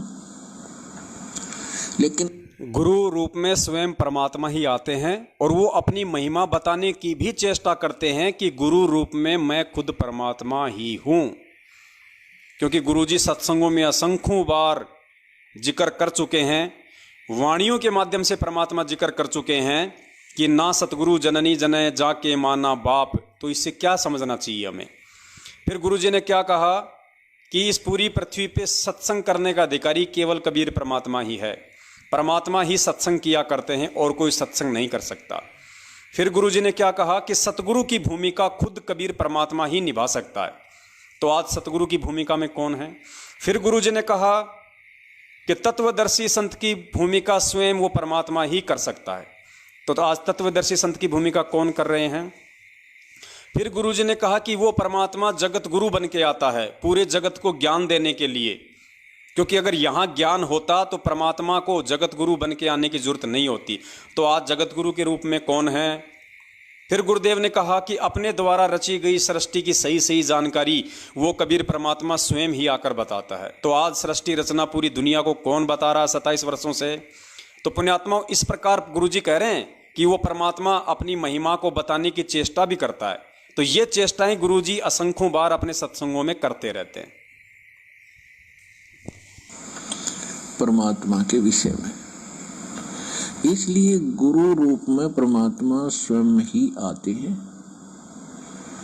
और वो अपनी महिमा भी बताने की चेष्टा करते हैं कि मैं परमात्मा हूं, लेकिन वो हमारे गले नहीं उतरती, क्योंकि हमने जो ज्ञान सुना होता है वो अज्ञान होता है। हम परमात्मा को निराकार मान बैठे होते हैं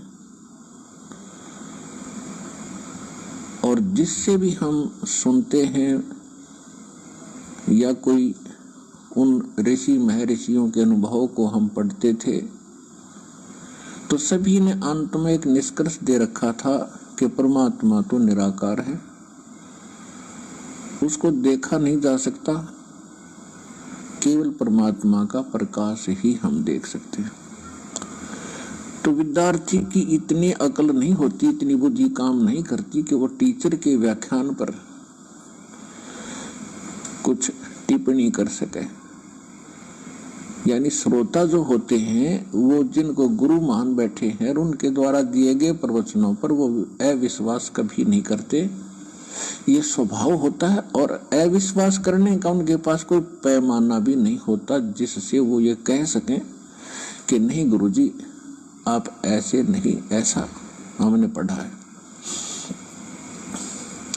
तो जिस कारण से परमात्मा ने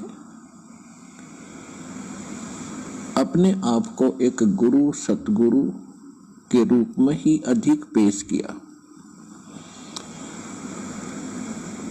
यदि गुरु होते तो वो गुरु रूप में आए परमात्मा ही होते हैं। तो यहाँ परमात्मा इसलिए कह रहे हैं कि गुरु गोविंद दोनों खड़े और किसके लागू पाए, बलिहारी गुरु आपना जिन गोविंदियों मिलाए। यानी गुरु रूप में परमात्मा ही हो सकते हैं और बाकी जो गुरु हैं वो तो अलग बात है। कोई मोटरसाइकिल चलाना सिखा देता वो उसका गुरु हो गया, कोई गाड़ी चलाना सिखा देता उसका गुरु हो गया, माताएं अपने बेटियों को रोटी पाना सिखा दी और उनकी गुरु होगी। तो ये गुरु अलग हैं और अध्यात्म जो गुरु है रियल में हमारा वो गुरु है। तो कहने का भाव ये है कि जो गुरु हैं वो आज तक ना वेदों को समझ सके, ना गीता को समझ सके, हमारे जो धर्म गुरु थे, और न ही पवित्र इन पुराणों को समझ सके। तो इस कारण से परमात्मा स्वयं आते हैं और वो ही गुरु होते हैं। और जो गुरु है ही नहीं, नाम बेशक गुरु का उन्होंने रखा हुआ और हमने बेशक उनको गुरु मान रखा, वो गुरु नहीं थे। तो यहाँ परम पूज्य सतगुरु देव जी ने स्पष्ट कर दिया है कि इस पृथ्वी पे यदि कोई गुरु है, कोई सतगुरु है जो वेदों अनुसार ज्ञान दे रहा है, क्रिया करवा रहा है, सतलोक प्राप्ति का मार्ग बता रहा है, तो स्वयं वो कबीर परमात्मा ही होता है। गुरु रूप में अन्य कोई नहीं होता। परमात्मा स्वयं ही गुरु बन के आता है, अन्य कोई ये ज्ञान नहीं दे सकता। तो ये स्वयं सिद्ध है कि आज इस सकल पृथ्वी के ऊपर यदि कोई सतगुरु या गुरु कहलाने का अधिकारी है, यदि कोई है वास्तव में, तो परम पूज्य सतगुरु रामपाल जी महाराज जी हैं।